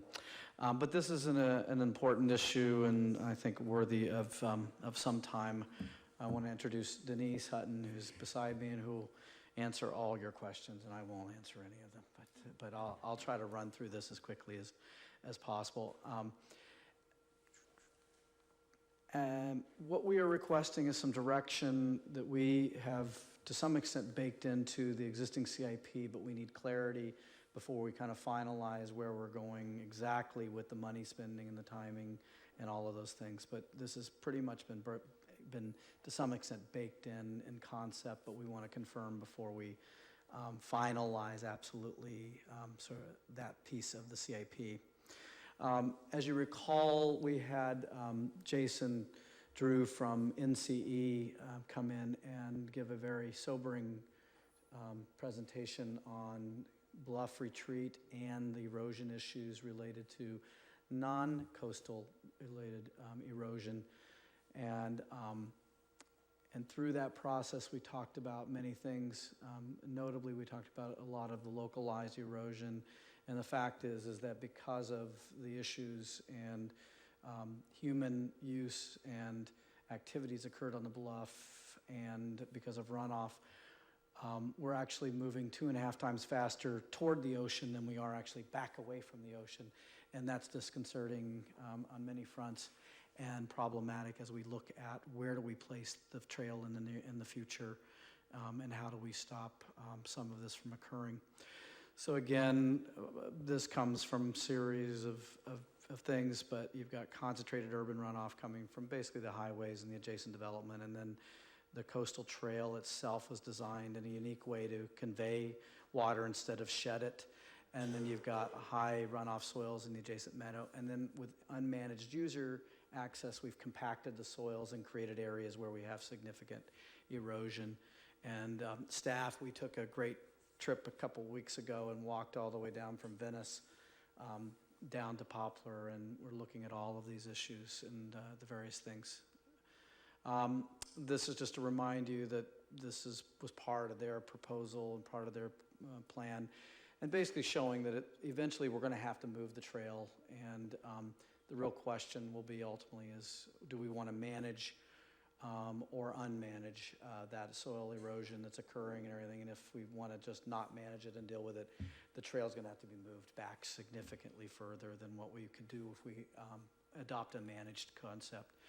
So basically, from a management question perspective, we really see sort of 3 primary elements that we've baked into the CIP.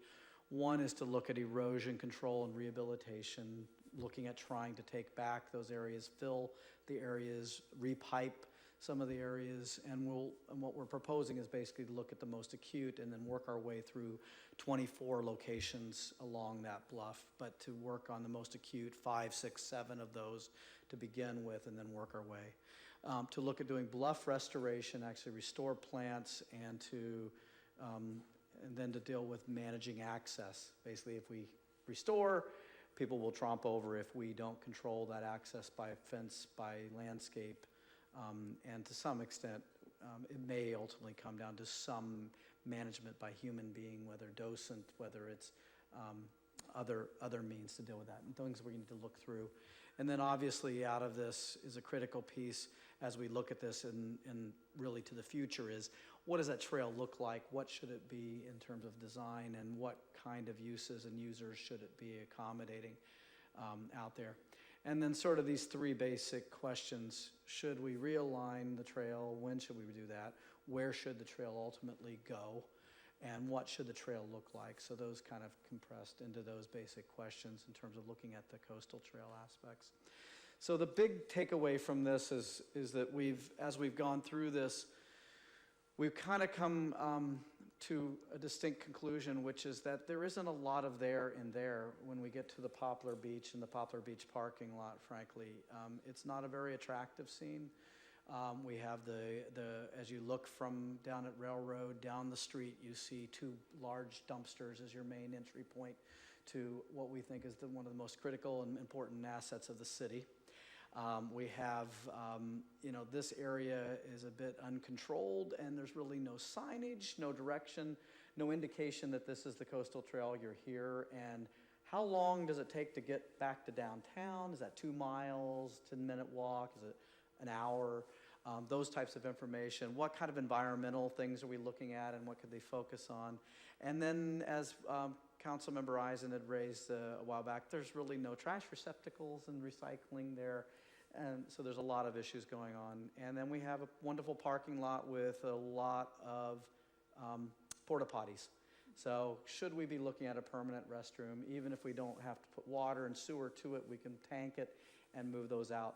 So those are sort of the things we're looking at. And, oh, by the way, we just got a free shuttle and a trolley system going in there, and we really don't have the ability to accommodate that readily on this existing layout in terms of drop-off, pickup, and signage or any of those things. So it's kind of that situation. So what we have put together is a recommendation that not only takes the issue of the trail itself and sort of looking at realigning that, but also takes a look at it and says, well, shouldn't we plan for this really gateway point with Poplar Beach, and not to be an active park area, but to be an active, more attractive, what we already do and what we love about it. And so in this package, what we're proposing to do is defer the major parking lot improvements until we actually can look at a master plan and look at whether we redesign that parking lot a bit to accommodate the trolley access, for instance, better ADA access, where the restroom should go. Also, if we... Drainage improvements. Drainage, yep. The other side of it is that if we're not careful, that parking lot will be gone because of erosion. So should we look at moving it around a little bit? And so all of these things, and I don't want to focus on the parking lot, but all along we've talked about doing a major rehab, and what we're basically saying is, let's defer on that. We'll do a resealing, we'll restripe it, we'll make it look good, we'll try to deal with the ADA kind of stuff. We're going to look at the parking. But should we look at that? We've also said let's take a look at the vertical access earlier. So that was put into the CIP to be a year earlier than we originally were talking about it. So we can master plan that along with that and look at how all of that works. The objective to all of this sort of gateway, to the extent that we can possibly do it, is to make it adaptable to the changing and receding coast, be able to move signage, to move equipment, materials, and deal with it, and basically keep moving the gateway back and not lose those things. So you sleeve signs so you can pull them back when you have to in 10 years or whatever. So all of those kind of things to deal with that. And then, so that includes, as in a short term in 17, 18, I think this is part of your little price, big impact kind of project is one of those that's out there. Is I think we can make this gateway point look a lot better in a very short time and a very little cost. And we've already ordered the waste receptacles. We're looking at doing some signage. We're using some of the grant funds from the beverage recycling, and looking at doing other signage for environmental awareness, all of those things, and fencing and basically trying to corral people and direct them where we want them to go and to try to deal with these things.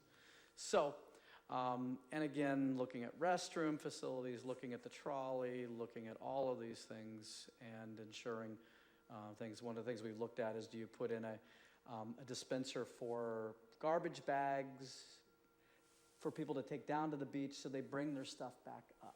And we've seen it, we found it, Jennifer found it. In Myrtle Beach they do this, and so you provide that opportunity. So there's things we want to look at and deal with in terms of helping people do the right thing. Yeah. If you go back one second, thank you. When you say gateway, is it conceptual gateway, physical gateway, like, oh, how welcoming, I'm at Poplar Beach? Or is it the concept that we're going to do some more things there? or is it also like, when I think of gateway to the community, I'm like, I'm entering the community, and so it's a presence, right? Is that what you're? I think it's a little of both. What our consultants have said is, my gosh, you've got this huge long run of Poplar Street there, and when you get the railroad, you don't know really that other than the fact you're heading west, you don't know what you're heading into. The signage is even here. The gate is at about a midpoint, and really that signage is not very inviting to open that up. So a sign sounds lame. The gateway sounds cool. Well, and what we've been talking about is the idea of one is, in year one also of this, is to reconstruct this trail. So that needs to be done. It needs it bad. And part of that we were looking at is to try to also make actually a physical improvement in the gateway point where there's a there when you hit railroad. Now, we know there's residents there, and so I think we have to be careful about how much we do and what we do with that. But we believe there's a physical improvement and a physical idea of this, and then there's sort of this emotional attachment to not making it too much beyond, over and above what it is today, but really enhancing what people love about it, but make it a there and there. More than a sign. So speaking of gateways and gates, I think part of access management needs to be that we are a little more regular in getting down there at dusk and closing that gate off to party goers and their vehicles, often which they find their way onto the trail with their vehicles. If they want to party, walk down there. Don't allow cars, but at least close the gate. I think that's important. But I would like us to fold into this whole gateway thing access actions relating to the equestrian use of the area. Like maybe there's one of those little arroyos or erosion gullies that are stable enough to make even more stable for horses to access the beach rather than sharing the trail with pedestrians. Just to be clear, the horses, basically no horses at this point are going down Poplar. They are going down No, I'm talking about the beach access, the vertical access. That's what I'm talking. They're not going down the Poplar access. It is too steep, and equestrians are not going that. They're actually going to the other point where Seahorse Ranch has stopped using Poplar as an access point. That's good. And they're using a midpoint. It's a much shorter run and a much less height on the bluff top there, and it's down about midway point anyway. It's not on this one. Where they came up. But now they go up and they go down and back up that way. They're making the loop, and they're not going as far down the beach as they used to. They're not going down almost to the Ritz. They're going to about alignment with Smith Field and then coming back. And they come up and go down the same point, which is roughly that midpoint there, roughly around this point is where that is, which is about halfway between the Poplar parking lot.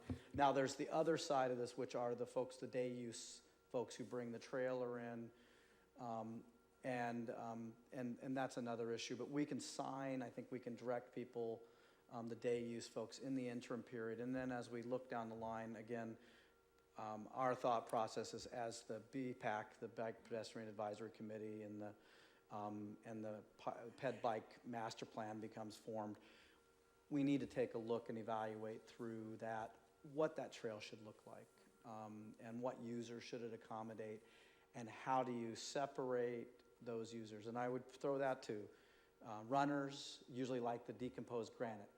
They don't like the asphalt. So, do you do 5 feet on each side of decomposed granite? Do you separate that again with the fence? Do you put equestrian at all? Do you look at rerouting equestrian some other location? So all of those things I think have to be looked at. So again, what we're trying to look at is that's kind of the longer term, big picture issue, the master planning, and sort of programming that into the years 4, 5, 6, 7 with the realigned trail inland.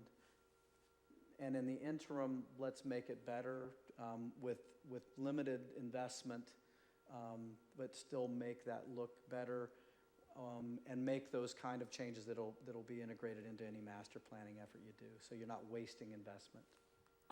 So currently, there are two park bond bills at play in the legislature.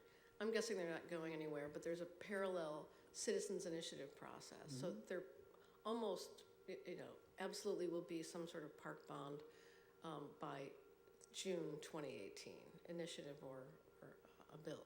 So I think what we want to do is perhaps plan that transitional trail, the inland trail, have the planning done for that so that we have a shovel-ready project as park bond money becomes available for those purposes. So we don't necessarily implement it right away, but at least we have the plans, and maybe we've done the CEQA, we know where the alignment, that sort of thing. Okay. Because, so June 2018, say an initiative is passed, money wouldn't be available until, or grant rounds wouldn't come forward until probably 2019, and money won't become available probably until 2020. So it kind of is parallel to our own planning processes here. I think we're aligned in that thinking, is that what we're sort of layering is, at this point, is the idea of doing the master plan at a high level, sort of conceptual, then layering that onto to start to look at topographic issues, alignments, this section, and then we work our way into complete design program for that with the new aligned area. And I think we're talking the same line, which is basically 3 to 4 years out of, to actually start looking at construction of the new aligned trail. And I'm actually in favor of pretty much everything you talk about here. I think access management is going to be really important, moving the benches back, doing the fencing. I'm not in favor of huge amounts of signage. So I noticed on one of your slides there was quite a bit of signage there. I think signage is good, but maybe more subtle or more in keeping with the natural environment. But I think everything you recommend. Hints, like, hey, you. Yeah. So, Councilmember Eisen. So I like the step-by-step plan, the pieces of it. I don't know exactly what type of grants are available, but seemingly this is, from a coastal perspective, and what we do from being in the coastal zone, I would think that we should be able to get grants for this type of work, to be able to have coastal conservancy. I mean, people accessing the coast, which is what their focus is supposed to be, and here we are, one of the places that happens, and we've got erosion problems, so I would think that that's an opportunity for us. My main concern is, the order in which we do this. If we can work on the erosion and the piping before we move the trail, and just all that aspect of it, to almost keep the trail as long as possible. My worry is people want to be as close to the coast as possible. So the further back we move the trail, to me, the less opportunity we have of keeping people off of the bluffs and continuing to erode that surface. So to me, that's got to be kind of like the starting point, is making sure we move that trail as like the least amount back as possible, still within however many years we want to do it, but otherwise people are just going to cross whatever we put up, and we're in trouble.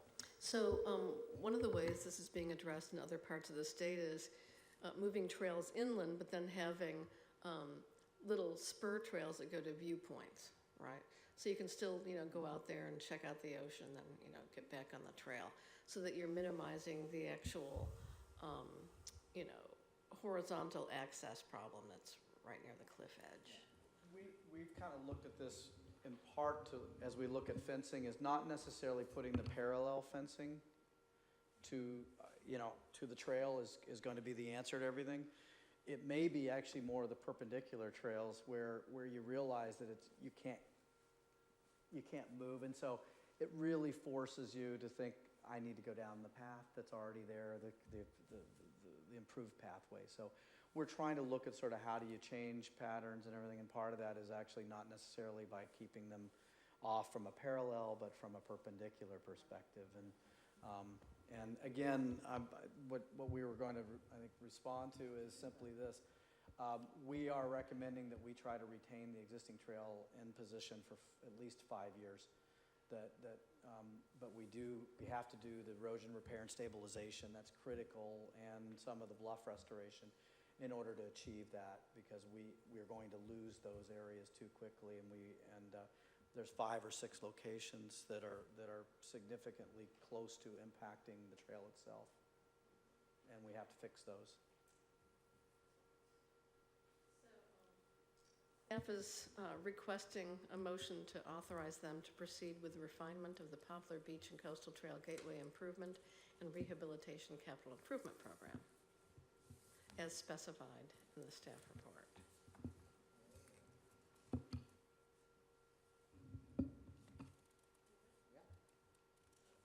All right. So I propose that we approve the staff recommendation for 3D Coastal Trail Erosion Assessment Update. Second. Any further discussion? Aye.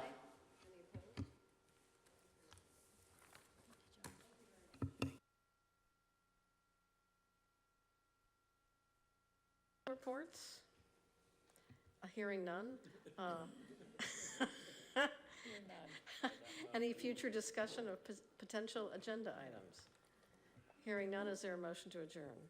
So moved. Second? Second. All in favor, say aye. Aye.